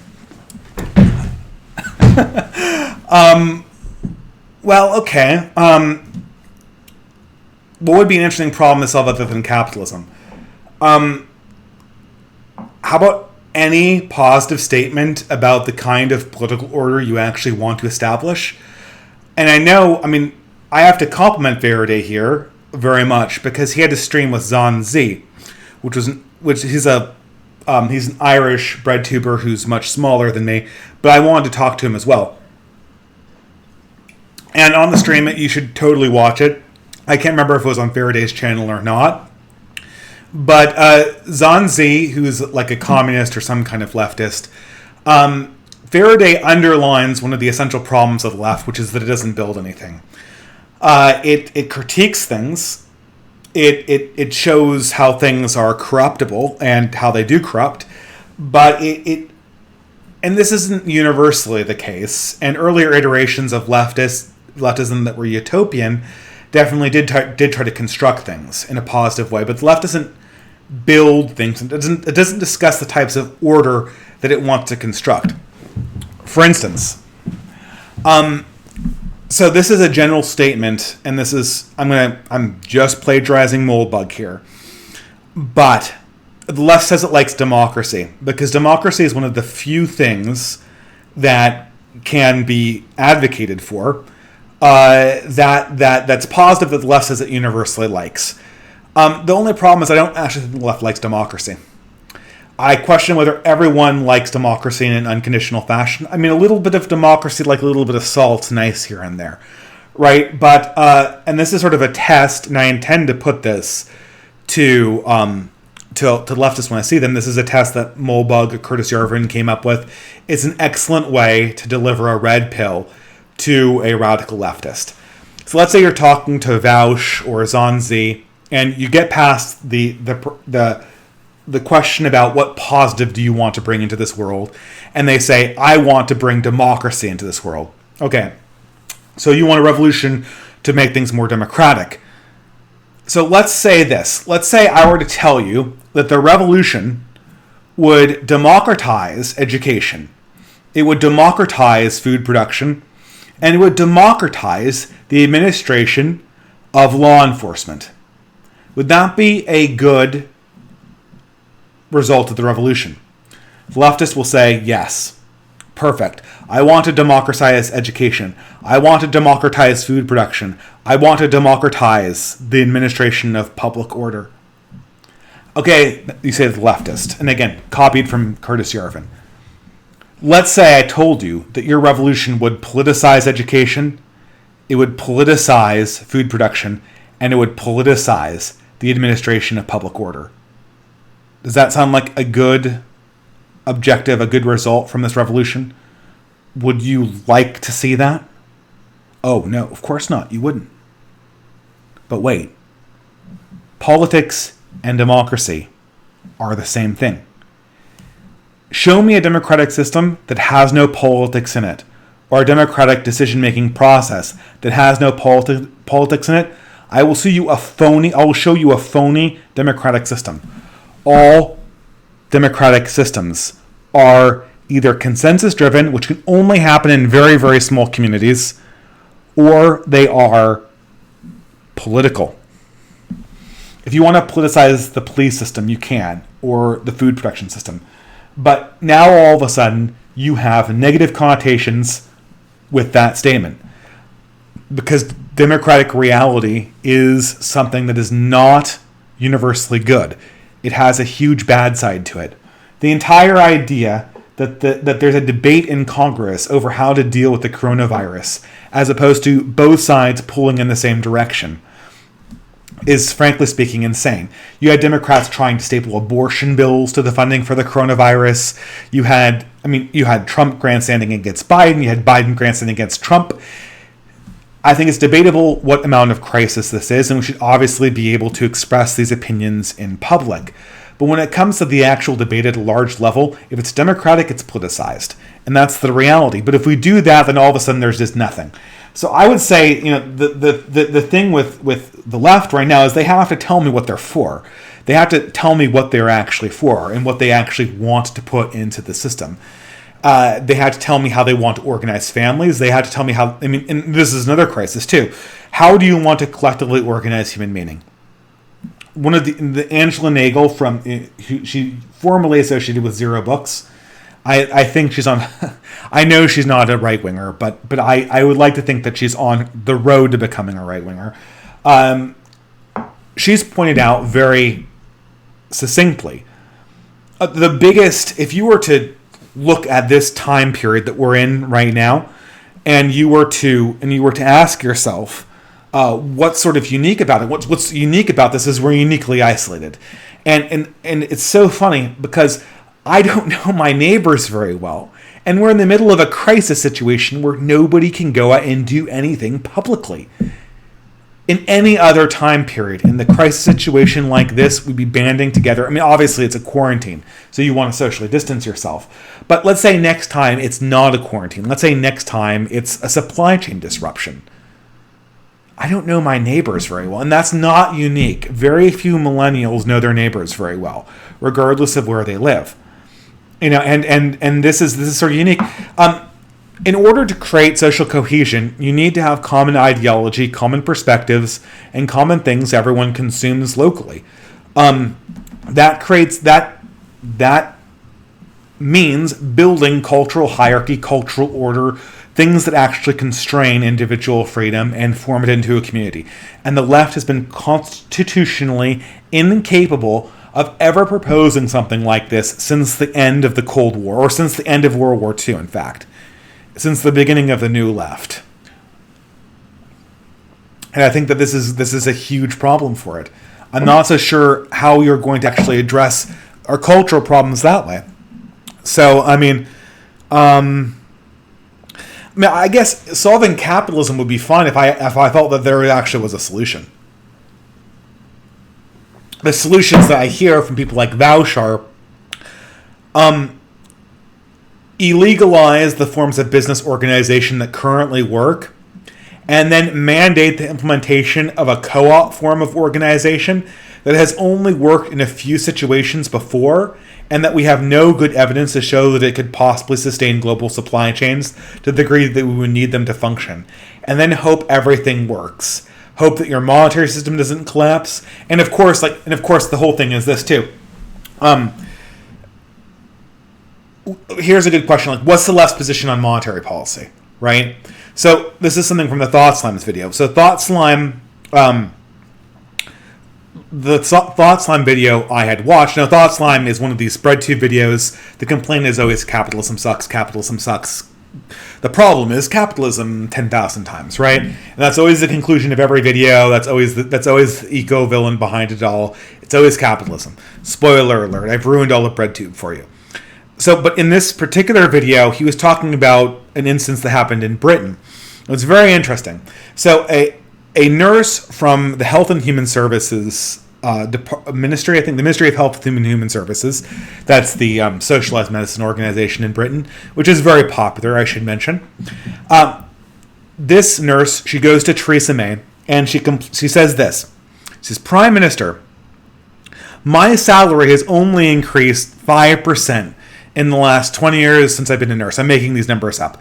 But inflation has increased so that I'm not making any more money now than I was before. And how can you solve this problem?" And Theresa May gave some snide neoliberal answer like money doesn't grow on trees or there's no magic money tree. And, Thought Slime had a good time dunking on her cheap way of dismissing the problem. Okay, so you can make fun of Theresa May's language. Now, the problem's still there. There's 3 solutions to this problem. You can tax people more. Which is generally unpopular with the voters. So, more democracy, voters almost never want tax increases that don't just pertain to the super wealthy. And even tax increases on the backs of the super wealthy, like I said in my videos about capitalism, capital is mobile. You tax the super wealthy too much, they move. So you can only get so much wealth out of that, and I think most government officials understand that.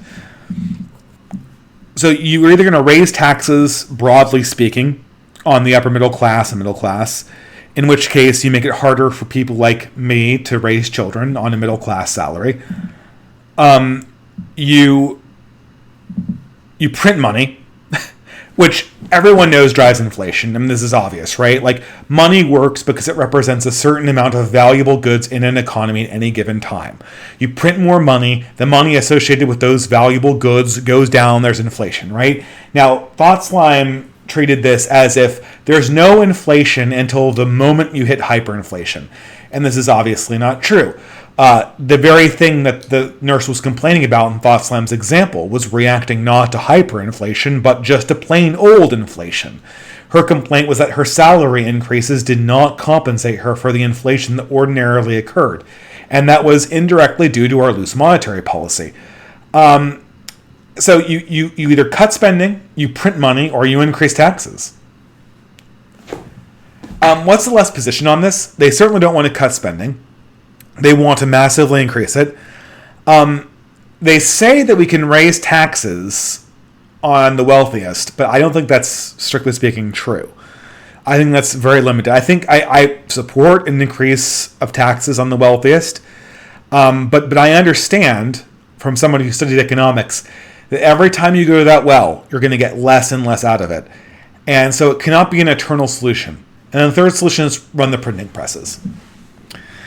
I don't think running the printing presses and saying, oh, well, hyperinflation someday, but it works for now. I don't think that is a serious adult answer to this question.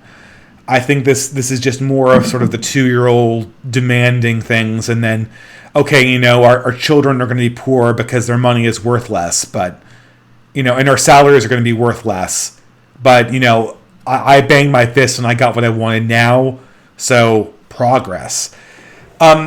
It's just so strange because I don't think that the left is having the same kind of conversations that the right is having, or the right's ever really had.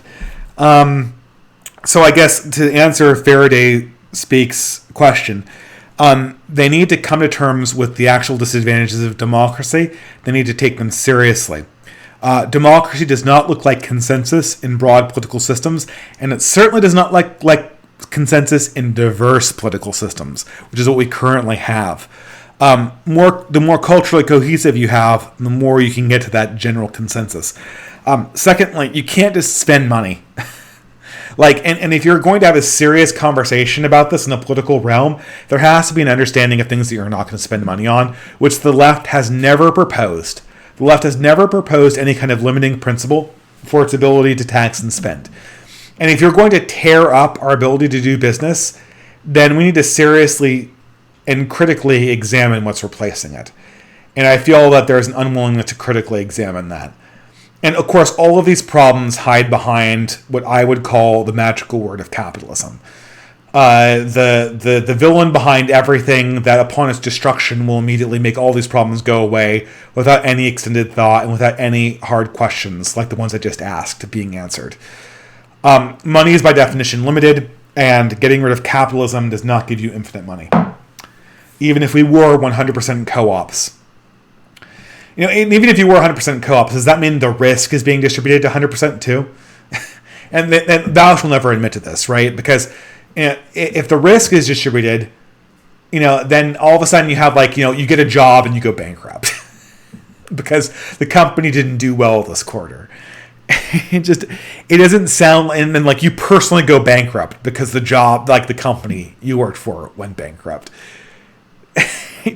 I'm not saying that there's not something here that couldn't be developed. I firmly believe, Mondragon is the Mondragon, which is the most successful co-op ever, is literally a Catholic, possibly, I think arguably, a distributist project. And it's awesome. It was made by a Catholic priest. I think it's awesome. I really want to explore alternative ways of organizing.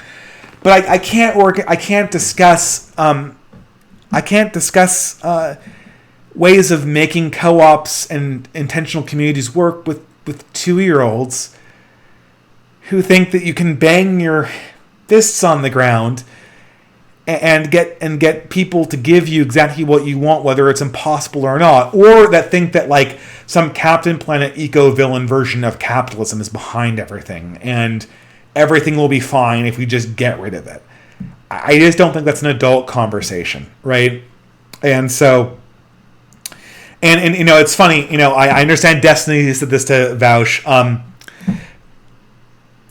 I have my own criticisms of Destiny. I think there's another problem, is that Destiny does what Vaush does, is that, so this is what Mencius Molebug talked about, because what Destiny needs to understand, so Destiny moves with Destiny to many people, like Millennial Woes. I don't know if I've talked to Millennial Woes about Destiny, but I know from watching him and hearing him talk to other people that Millennial Woes believes that Destiny is a totally mercenary actor, or someone who doesn't really believe in anything, right? And I can respect that. It's certainly true that Destiny is someone who's not ideological at all. He just moves with the latest piece of evidence that he sees. I personally, and I know I've criticized people for doing this, and I didn't criticize Destiny for doing this. I criticized the alt-hype for doing this. I criticized the alt-hype for moving on a position having to do with whether social cohesion was a driving factor, whether diversity was a driving factor in the decline of social cohesion, which is currently a controversial proposition, but which I think, having read a lot of studies on this, I think it's still well evidenced.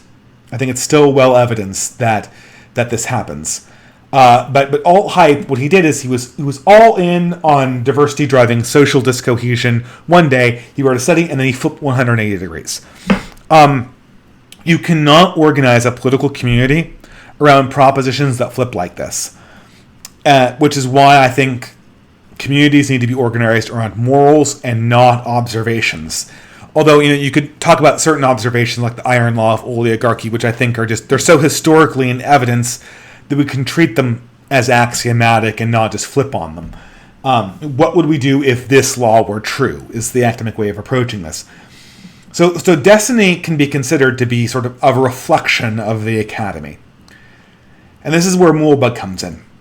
I and other reactionaries, and Millennial Woes, and the Franklin, and Charlemagne, and Settler's Lament, we all believe very strongly that the academy has been beset by systematic bias.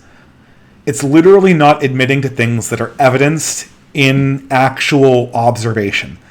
It's not denying things in the scientific papers, but it will admit to the scientific reality and then never internalize those facts when it comes to practical politics. A great example is sex differences in athletic achievement. As of this moment, a lot of colleges are considering putting male bodies into female athletic competitions. All available biological evidence would tell them this is insane. They're still doing it because the system cannot internalize the fact that there are biological differences endemic to the male and female bodies, which are not changed by late application of HRT. And this is just scratching the surface. There are many. We've been accumulating these systematic biases, these systematic inaccuracies in academia, as the reactionary theory would predict. We're accumulating them and we're not correcting them. So as such, the political perspectives outside of the primary data and the primary sources is going to be biased in favor of the Michael Bloomberg, Joe Biden worldview. And as such, I think that increasingly we're going to see what reactionaries call the cathedral, which is, again, just this consensus, right? It's just the academic consensus plus the consensus of a few other bodies. We're seeing crazy ideas come out of the cathedral.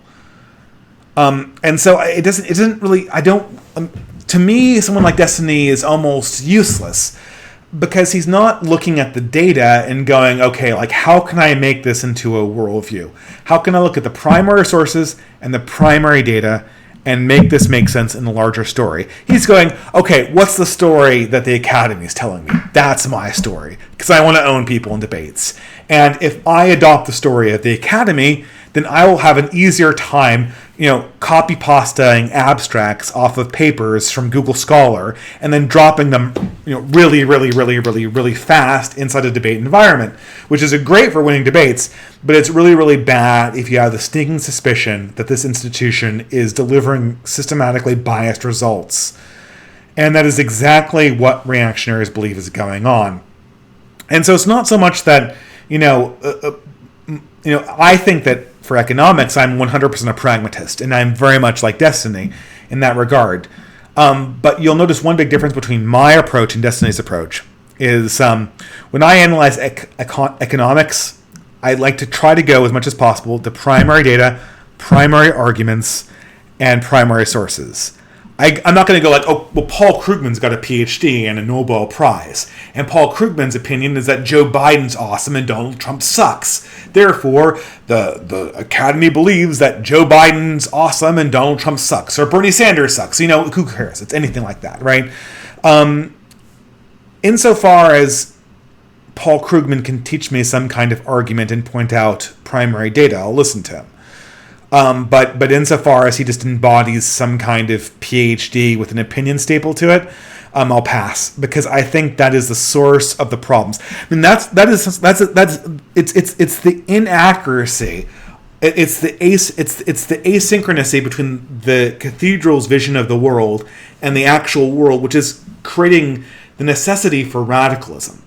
If things were working and the cathedral and the opinion of the academy looked like it was keeping pace with what was actually going on in our world, like it was in the 90s, what I'm selling and what BreadTube is selling and what the communists and the fascists and every one of us who's radical online, no one would buy it. No one would need to buy it because it would just be like, okay, like things are proceeding according to plan. The worldview of the elites is more or less the worldview of that needs to be adopted, because I know BreadTube does not like this fact. The view of the academy is the view of the ruling class. It's a slightly more left of center ruling class, but it is still the ruling class. And insofar as you're repeating the academy's opinions, you are repeating the opinions of the left wing of the bourgeoisie back to itself. And that is not a radical endeavor. And so I think that the epistemology that Destiny brings to this debate is fundamentally not radical enough to grasp at the real radical problems that we have to deal with in the society. So, it's getting crazy out there, in other words, right? So, sorry, that's a very long answer, but it was a very generous super chat, so thank you very much. I hope that helps. $5 for Spiced. If you could change one event in history, what would it be? Personally, I would say the Romanovs, but also thoughts on the new mole bugs essay. I'd say the Romanovs. Oh, okay.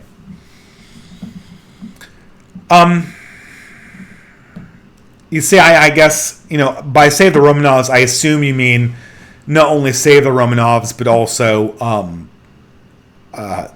restore them so that the Russian Revolution would never happen. And this is, I think that this is sort of that there is going to be a large scale communist country at some point, and that it would largely take the track of the Soviet Union. I don't want to be a determinist, but I mean, this is, I feel like I'm just parroting reactionary ideas. But again, Curtis Yarvin's idea: what's the original communist country? It's not Russia; it's America. The sponsors of that revolution were in Germany and America. And if they didn't find Russia to try their crazy experiment in, they would have tried it somewhere else. And they would have succeeded. And I'm not so sure how things would have been different. It's very difficult to say what I could change. I mean, this sounds cliche, but if I could change one event, it would be the burning of the Library of Alexandria. Because that is one thing that you can't reverse. If you have a book... And, if you have a government, right, the government's going to collapse at some point, right? But if you have a book, there's just so much knowledge about the ancient world that we'll never know because it was destroyed in the fire in the Library of Alexandria, which we don't, it was sometime prior to Julius Caesar, most likely. The stories about it being Christians or Muslims are ridiculous. It couldn't have possibly been then. Most historians things, but primary sources are just so important because for me, the Academy is wrong, and the primary sources demonstrate that the Academy is wrong.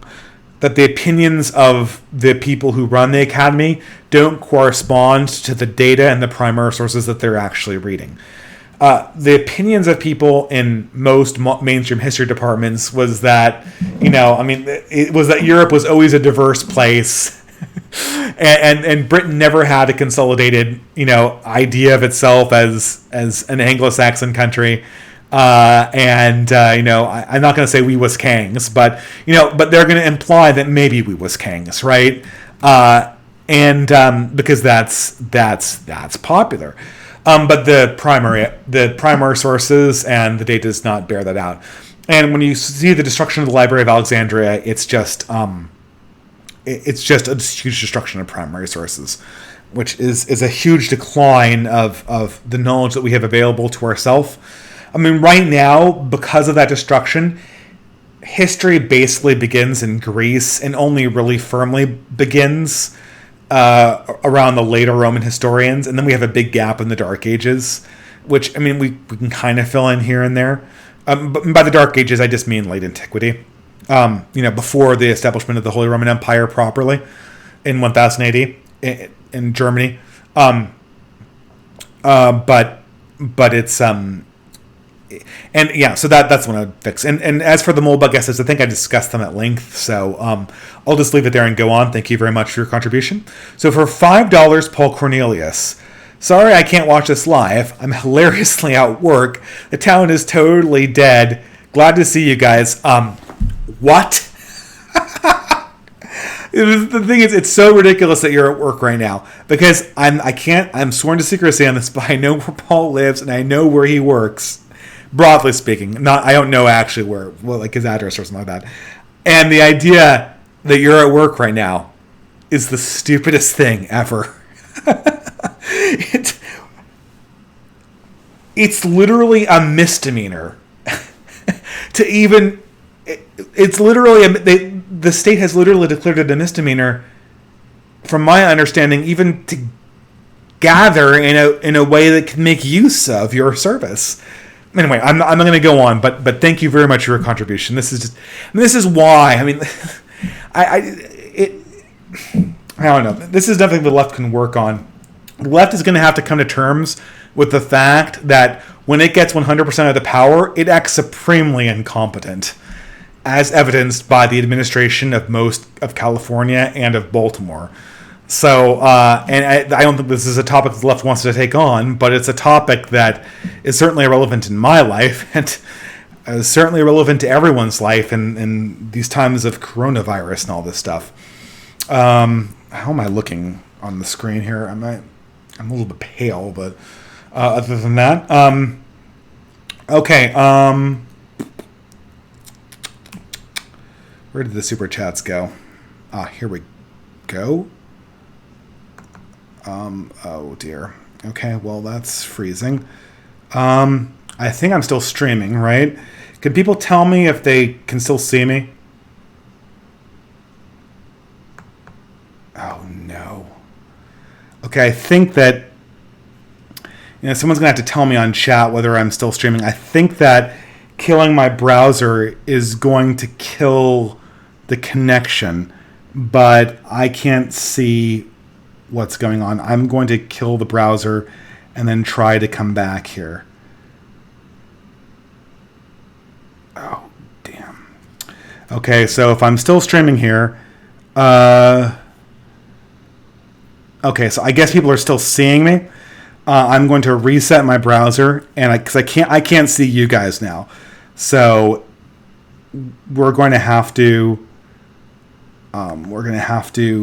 go back onto the.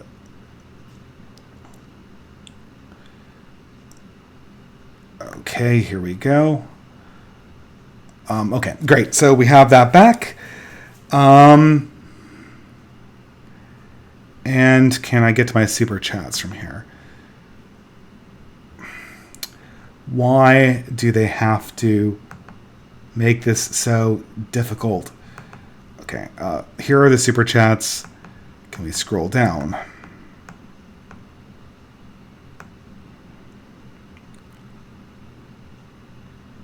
Okay, great. So, I guess now I can ask, how am I looking? Still pale. When I settled down, I I'll have a studio. And it just never happened. Never had a chance to build one, or the space, or the time. So we're just doing it on the kitchen table here. So let's just keep on going here. So James Reich for $20. Thank you for your contribution. He says, how to remain positive in modernity? That's a good question. I feel my wife could answer this better. My wife is somebody who's much more optimistic than I am. And I think one of the best things she's given me is a certain sense of optimism and an ability to take myself more lightly, as evidenced by her presence on the stream, which I guess, considering we're in the middle of a plague right now, I think it's good that we can kind of show our lighter sides, right? I mean, that is what it is. And I think the right does need to show its lighter side, even if as long as it's a side of strength. But I'm a person that has been very negative about the direction the world is going. I think it's not being isolated. I think it's really important that we find community for ourselves. I think if you build community around that which you love, you might find it easier and easier to red pill people. Now, this has not classically been good advice to just try to red pill your normie friends. But I'm not wondering if this is suddenly going to start working for the first time. I'm wondering if this is going to be something that we can start doing more and more. The world is insane, and I think that people are going to come around to seeing things in a more radical way in a short order. And that's something to think about. But I think that one way to stay positive in modernity is not to isolate yourself. I don't think it's radicalism that leads people to be more unhappy. I think that being unhappy leads to radicalism, or being well-read leads to radicalism. That's the two ways you can radicalize yourself. You can read old books seriously, or you can be isolated, or you can do both.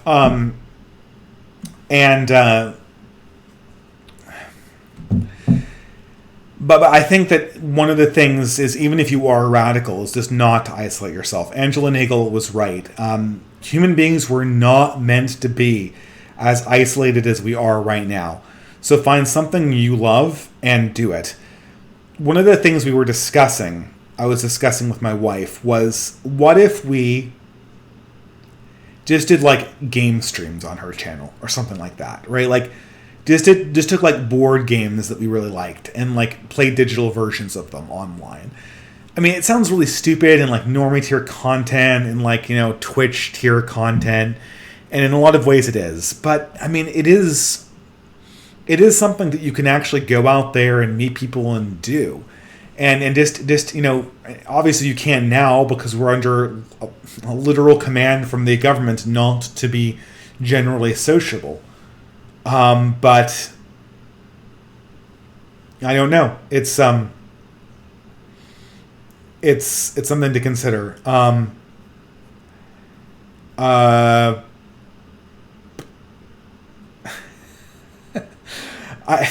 I don't know why this question stumped me so hard. I'm just thinking man, that was a weak answer. Don't isolate yourself. But that's all I can think of. I mean, spirituality. Obviously, I've been laxing on my spiritual practice. It's bad. Lacking sleep has not helped this. That's something you can do as well. Finding something outside of yourself to get really into, dedicating yourself to something is really important as well. We're at the 2-hour mark, and we're a little bit over. I'm going to sort of wind the stream down a little bit. I feel like, given the amount of generosity in the super chats, I'm almost not giving you guys enough. But I have to do a little bit more work and get to bed, and that's something that needs to be done. Okay, so I hope that answers your question. I feel I'm still working on how to maintain positivity. I get married to a positive woman. That was kind of a joke, but kind of not too. My wife does cheer me up a lot. Okay, so for $20, Russian name, I forgot how much I missed your videos. God bless. Well, thank you very much. I wish I knew how to pronounce your name, but I'm not au fait with the Cyrillic script. So thank you very much. I hope you don't mind me just moving on, even though it's a very... If you were to genetically engineer in the lab somebody that, like, if you were to genetically engineer the prototype human to irritate the hell out of me, I don't think you could do a better job than Ben Burgess from BreadTube. So I am, and I'm not saying he's a bad guy. I'm just saying that I can't stand. I've known people like that all my life. And the story of my political awakening is me decreasing my patience for that kind of person, to the point where at this stage I have very little patience for it. And Doug Lane is very similar. And I'm sure, Doug Lane published Angela Nagel, who I think Angela Nagel is the bee's knees. So there's that. Did Doug Lane publish Mark Fisher? But Zero Books published Mark Fisher. I don't agree with Mark Fisher, but I thought Capitalist Realism was a pretty good book, right? So there's that. So we shouldn't, because people personally piss us off, and communists, and especially academic communists, really piss me off. We should acknowledge that these people have a certain ability to do good work, and to give the devil the due, they absolutely do. I don't know. I wonder, and I understand.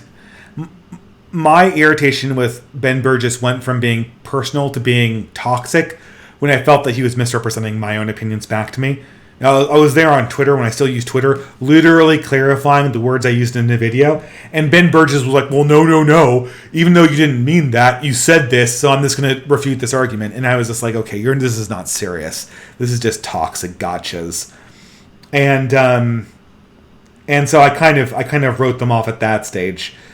I honestly wonder that if this wasn't the internet, if this wasn't Twitter, if Ben Burgess was sitting down and eating dinner with me at this very table where I'm sitting right now, I wonder if we couldn't have a cordial conversation and actually work this out. My thoughts are that this toxicity may be generated as much from the internet as it is generated from the eccentricities of the communist personality.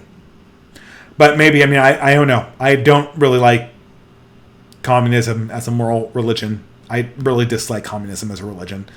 And I think it generates people who are... I don't think it generates very good people. Not that all communists are bad people, but... I don't know. I want to leave the door open, but it's just... I get what you're saying, eyes frozen meat. Hippity Hopperty for $2. Order, safety, family. That's all great things. I think I'd go family, safety, order. But that's just me. Yeah, I endorse that sentiment. Thank you for the contribution. I hope you don't mind me going faster. As I said, Petro Dominic for $6 Canadian, or $7 Canadian, tried to post this twice. Would you be interested in doing a stream with John C. Wright, a Catholic right-wing fantasy author? Absolutely, that sounds great. The problem is I just don't know if I have a slot. My time is just, it's not like it was where I could be like, oh yeah, just dial me up and we'll do a stream. My life's not like that anymore. I wish I was doing this professionally. I wish I was. Well, and this always kind of bothers me, and I'm not going to name names here because some people who fall into this category, I have a deep respect for as people, and that should go for all people that I've talked about on this stream. Faraday Speaks, Millennial Woes, all these people. I mean, I have a deep respect for these people as people, but I have to express my opinions. Sometimes I wonder, and I know how this works, but I always wonder how professional YouTubers use their time. Because sometimes I wonder, I could produce way more content if I was doing this professionally. There was a month or a few months in fall where I was literally doing nothing between my PhD and when I started getting a job and going to conferences and stuff like this. And was I hyper productive? I was marginally more productive than I was. But it's at the same time, I don't think I was productive as I probably could have been if I just put my. Because I think once you're in the situation where you're doing this professionally, the time is time is strange how it works, right? You can genuinely get too busy to produce content, as I have been in the past. But at the same time, if you're totally free, you don't immediately get way better at producing content, right? You don't immediately. You're not able to immediately triple your video production, even if you triple your time for video production. Although I think if you were somebody who's just doing stuff like Sticks, Hex, and Hammer, where you read the news to people, I think in that case you could probably just use a tripling of time to triple video production. but it's not so linear like that. But even like me, I view professional YouTubers and I wonder, why isn't your production linearly expanding due to your time availability? But I know that this is an illusion, so I will cease commenting there.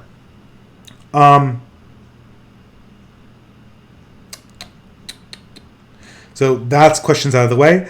Colager for £2. What do you think of Portugal under Salazar? I don't have a good picture of my mind of how Portugal was under Salazar. I have a vague impression of how Spain was under Franco, and my opinion of Spain under Franco is that it would be much better than Spain under a communist dictator, which was, when Franco came to power, was probably the only alternative.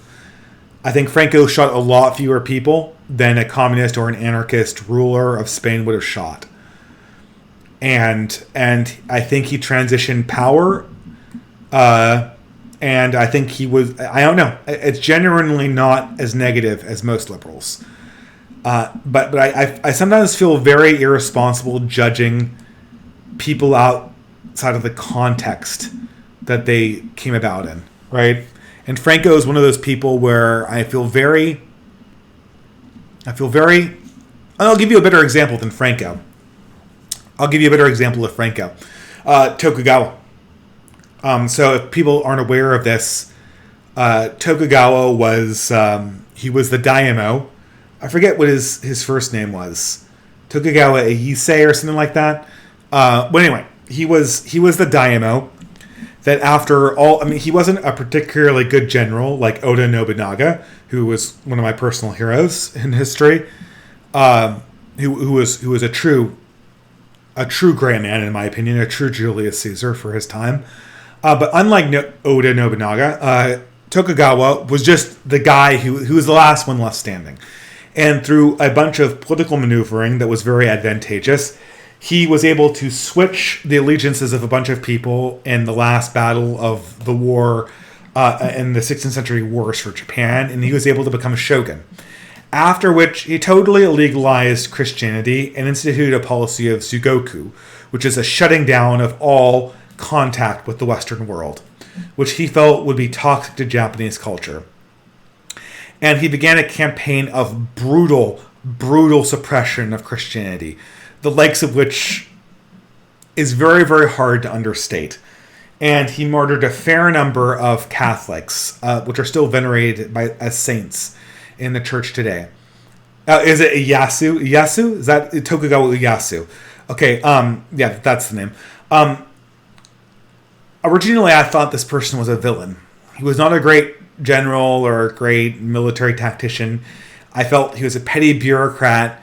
I felt he hurt Japan. I felt that my other great Japanese hero, Emperor Meiji of the 19th century, basically existed to undo the damage he had done to Japan by closing it off from foreign influence.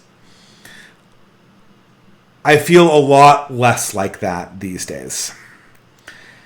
I understand that in all likelihood, Western interference in Japan could have destroyed Japanese culture. Do I believe that this necessitated the destruction of the Holy Church? Obviously not.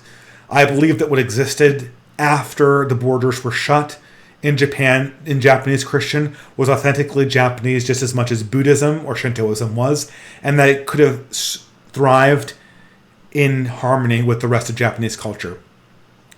But I don't think Japan was constitutionally able to maintain itself in the light of what would have been an onslaught of Western interference if they hadn't taken radical measures.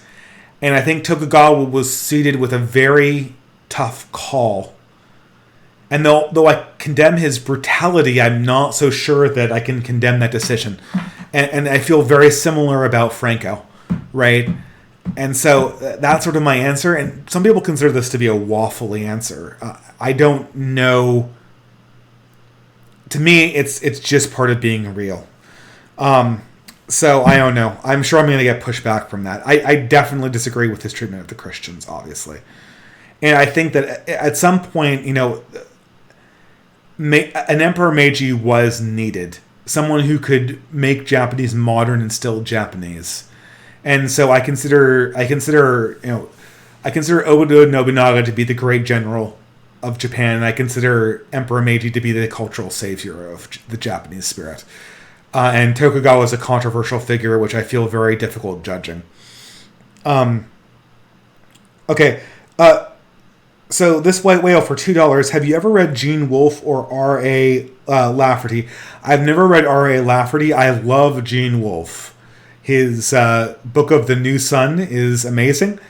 It's a little hard to get into because it has that sort of wise blood. It really is like The Foundation meets Flannery O'Connor. It's like, what if we made it a gothic universe and made the main character insane? And Flannery O'Connor is what if we had the 1960s South where the main character, or I guess Wise Blood, she has sane characters in other novels, but Wise Blood is what if we took a gothicized version of the 1960s Georgia and made the main character insane. But it's a great book. I recommend it. Yeah, it's not an easy read. It's not going to be what you're looking for if you're coming off of Game of Thrones. So that is what it is.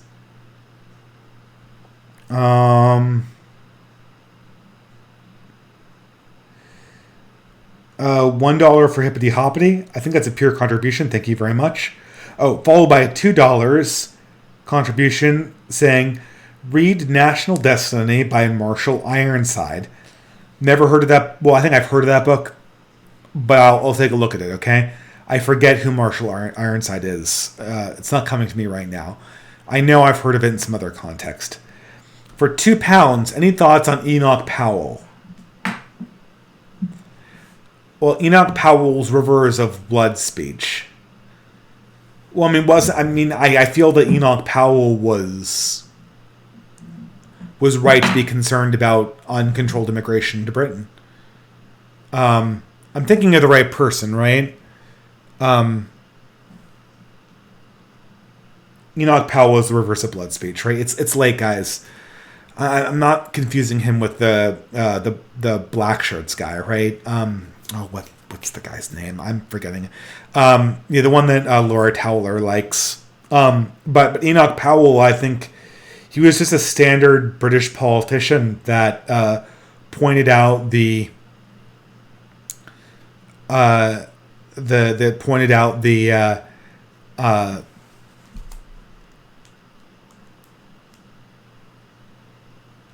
pointed out the reality of mass immigration, and they crucified him for that politically, which is a shame. I feel bad for the guy. That's why. Enoch Powell is why we can't have nice things anymore. It's why we can't have nice leaders. Once politicians and academicians can't speak the truth, hard truths anymore, once they can't speak even errors anymore without getting crucified under moralistic bandwagon hoppers, you're just going to get a bunch of cynical politicians. I mean, if every time you point out a problem like the coronavirus, like people are doing this now, like if you talk about coronavirus in the wrong way, you're a racist. That's literally the absolute state of the discourse in the West. So now politicians are going around having to invent new things for the Wuhan flu. And what's even creepier is that elements of the cathedral they're editing the Wikipedia entry so that the Spanish flu of 1918 is now just called the influenza 1918 outbreak. So now they can retcon history to make the present seem more racist. This is so politically cynical. I mean, this is why you can't have nice things, right? This is why you can't have nice things. Yeah. Will Timothy Norman Johnson for $10.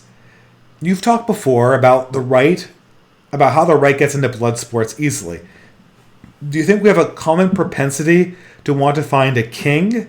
It seems to parallel how the left eats its own because they are commonly revolutionaries. Well, this is kind of funny, right? And I wanted to talk to Faraday about this, but I see all the people that they like love Vaush.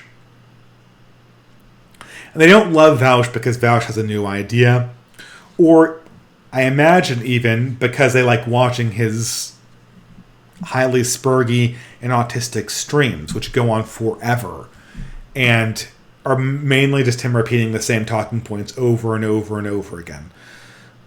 The reason why they like him is that he dishes it out to right-wingers. And I think what some bread tuber that was talking to Faraday Speak said he's our gladiator, he's our champion who can shitpost better than the righties can. And in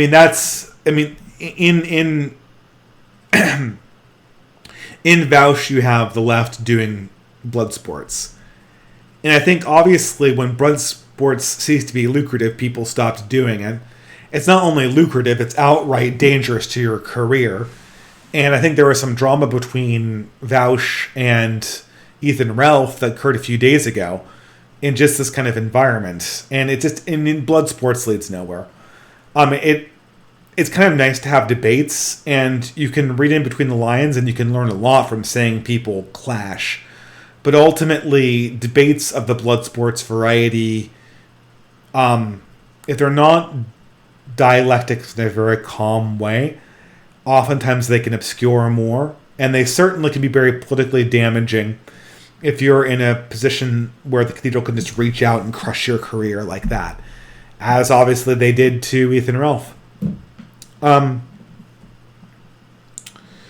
But I mean, I think that's the sort of thing with right-wingers, is to answer your other question. I think right-wingers do want to find strong people to follow. I think this is the natural human tendency. I think humans are naturally authority-driven. And I think the right's drawn to strength more than anything else. And that's why the sort of king archetype exists. Oftentimes, right-wingers get the impression that the main appeal of BreadTube and left-wing revolution is that it's a bunch of weak men who imagine that they're going to be in charge once the revolution comes. And this is the ultimate nightmare. And because this is one true thing that Jordan Peterson said, that the only thing worse than being ruled over by strong men is being ruled over by weak men, which is absolutely true. And I'm running out of time now, guys. So, how can I get through this? Can we let's cut up the super chats? I really appreciate it, guys, but I need to get to the end of this and put a stopper on this. $10. Norman Johnson. You've talked before about how the right... Oh, no, sorry. I already read that one. Starscream 1540 for $5. Thank you very much. For positivity, remember the saying, false motivation is better than no motivation. Yes, I think that's true. I mean, it conflicts with the sort of wisdom of Sophocles that says that no man is happy until he is dead. But it has sort of a ring truth to it. I mean, I don't know. I think you should always look on the sunny side of life, right? You should always be an optimist if you can. And I'm a pessimist, temperamentally speaking. But yeah, I guess it's worth exploring. The fascist anarchist for South Korean 59, and I think it is. Any opinions on Vox Day? I actually don't. The little I've read of him I've liked, but I haven't read very much. He's a publisher, which I very much respect. I have had very little interaction with him. I think he was one of the original alt-right people that came about. I don't know. I feel very. I don't want to give a history of him because I feel like I'm going to get it wrong. I feel like by being a publisher, he's doing the right thing. And I kind of liked his male hierarchy thing. I thought that was kind of cute. It was nice. So there you go. For $2, hippity hoppity. Who's your favorite historical leader? Mine is Cicero. Well, Cicero certainly was well known as a good political leader. I'm not so sure that he backed the right horse against the Caesars. I'm of the opinion, in a lot of ways, that the empire was necessary and that the republic only really made sense when Rome was an expansionist power or when Rome was very, very small. I think it was obvious that the republic's existence was going to facilitate an unending number of civil wars, and that Julius Caesar and later Augustus Caesar had the solution to that. The one that comes to my mind is for political leaders, again and again, in my own mind, is Emperor Meiji. And the reason why I like Emperor Meiji is that he was absolutely forward-looking, with a... it's Kikero, isn't it? Right? Yeah. The language autists are on me. It's Kikero. And it's Kaiser, not Caesar. Because didn't you know, guys, Latin had a hard C, not a soft C. But yeah, whatever. If I say Kikero, is anyone actually going to understand what I'm saying? The great orator. But Emperor Meiji, to pick on somebody, he's an example of how reactionary ideals can be used to maintain the identity of a people, unify the past with the future, which is more than anything else what the West needs to do right now. And I'm not saying that we have an Emperor Meiji or even an office of someone who could do that right now, but my fantasy is someone like that. Answering that in a general sense is very, very hard. I'm just going to say Emperor Meiji because he's who's on my mind right now. And is this the last super chat? I see Emmett 5 for $2.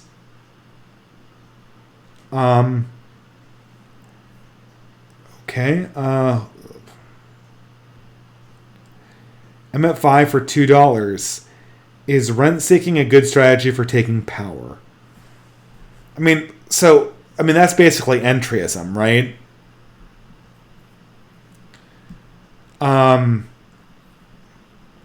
I don't think so. I mean, I guess this is always the thing. Like, if you start rent seeking, do you betray your principles, or are you just playing realpolitik? If Bernie Sanders remakes America in his image, then we will all be rent seekers. And in that case, I think that you have to rent seek harder than everyone else because that's just the name of the game. If under our present system, though, I still think we should seek political independence where it is available to us, because I think independence is a more noble endeavor than is rent seeking and entryism. And I think that what begins as noble has a greater probability of ending as a productive end. That being said, I think I'm at the end of my super chats. So I'm going to go on for 5 more minutes and just kind of take stock of where the chat is and then try to end this conversation. Thank you very much for bearing with me. Coronavirus is raging where I am currently. Oh, well, there's another super chat. Okay, this is the last one. But coronavirus is raging where I am right now. And but I think we're going to get through it all right. And Keywood says, congrats on the birth of your bub, Dave. Well, thank you very much. Am I missing a super chat? I think I am. Oh, another one. Hippity hoppity. I like Cicero for his Stoic writings, like On Duty. Well, yeah, I mean, Stoicism is sort of a weird thing. You could also mention Marcus Aurelius for a later Roman who is also a great Stoic writer. And there were other people like Seneca who were great Stoic writers. Stoicism is a very virtuous religion. Most Christians believe, and I am inclined to believe them, that there is a Gnostic soul, an elitist soul to Stoicism that makes it ultimately unstable. And that without the transcendent notion of God and the personal notion of God, which Stoicism implicitly denies, even though it's more right on its virtues than most other religions, perhaps even all other religions, it is ultimately not able to sustain itself. And what you eventually get is a Gnostic cathedral like the one we currently have, which channels Christian platitudinous moralisms while it drives a society into the ground. Yeah, I think that is something that is ultimately, obviously, I'm very skeptical about that, right? I see writer John Buck for $10 too. This is the worst super chat system ever. Google, you are really not doing it for me with this new super chat system, at least on my present system. Did I get all the super chats? I think I did. Okay, let me just read the chat here. No love for Cyrus the Great. I think Cyrus the Great was a great leader. Yeah, you could Christianize Stoicism, but Christianized Stoicism has a name. It's called Christianity, as it was practiced in Europe. So, I mean, Christianized Stoicism is classic Christianity. That project has already been undertaken. I think it's been well documented, and I think that it's good to look at. So Kolajar says, and guys, we have to finish the super chats because I am trying to put a cap on this thing. Kolajar says, read up on Salazar. Quite different from Franco. Very interesting and a very interesting regime overall. Yeah, that's excellent. I absolutely take your word for it.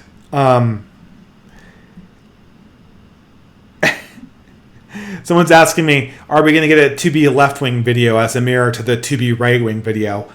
Well, the thing is, I don't think half of the left-wing actually has beliefs. There aren't negations. I know what the left doesn't believe in. I know what they want to deconstruct. But if you are somebody who believes in nothing, wants to deconstruct everything, and then wants to have maximum pleasure, then I think you're as pretty close to a pure left-winger as you can possibly get. I agree it would be symmetrical. I don't agree that video would be interesting. So maybe I could do a stream on it. But I certainly don't have an edited video to make where I have deep meditations on what it means to be left. Because I'm not even really so sure what that means, other than just backsliding. I'm speaking about backsliding, I'm slouching myself. Okay, well, I'm going to assume that is the last super chat. Yeah, the left believes in John Lennon's Imagine. So, I guess just some thoughts going forward before I sign off here, guys. The channel's going to keep on going on, obviously. I still am technically in hiatus. We just wanted to do this stream because we're all cooped up and we wanted an outlet. And, how can you do an outlet without actually going out? Well, this is the answer to that. I'm going a lot slower at my video production than I have presently. If there's a strong desire for me to speak on a given contemporary issue, I'll try to do that. But other than that, it's going to be longer projects and a lower release on the video rate. And then from there, that's the thing. I think that I just want to tell all my viewers, I think we're about to enter turbulent times. I think we all need to start looking for community, both online and off. And I'd expect that people will start to become more radical, and I suspect more right-wing as well. I'll answer one more thing from the chat. I see someone saying Keith Woods or Morgoth. Two very interesting people that are new people on the right. Sometimes I cringe at Keith Woods' like Christopher Hitchens style new atheism takes and his affinity for Spencerism type takes. But Keith Woods is ultimately, he has some interesting ideas and I respect him for that. I think he's getting caught up in some ideas that I don't think are worth chasing and that ultimately lead nowhere with some figures that I don't consider to be very savory. But he's a good guy. And Morgoth is an excellent guy too. His channel is very honest. It reminds me of old Millennial Woes. I hope Millennial Woes goes to making videos too. And not just live streams. Because I think he was good at doing that. But that being said, to sort of end on the last serious note, I think we're entering turbulent times. And we had to be there for each other. And don't cut off contacts with friends and family because they're progressive or liberal or anything else like that. When times are turbulent, people band together. They listen to radical ideas. They listen to right-wing ideas. Be there for them. Be there for the people who need you. Because being there for the people who need you is the most important political act you could ever do in your entire life. As a right-winger, being there for the people who need you is basically, it's one of the core moral virtues, right? It's the third axiom in my little video about being right-wing, right? Being there for the people who need you in your community is one of the core political virtues that you can express. And ultimately, I think these sort of progressive platitudes, they're not going away. But I think you'd be surprised about the number of progressives who are going to discard them. So be there for them and stay safe in these turbulent times, because I think that we're all going to need to keep that in mind as things go forward. But with that being said, as usual, I'm way over time and I need to be there for people. So thank you so much for watching and have a wonderful night. And we'll do another one of these streams the next time I can. So good night and God bless.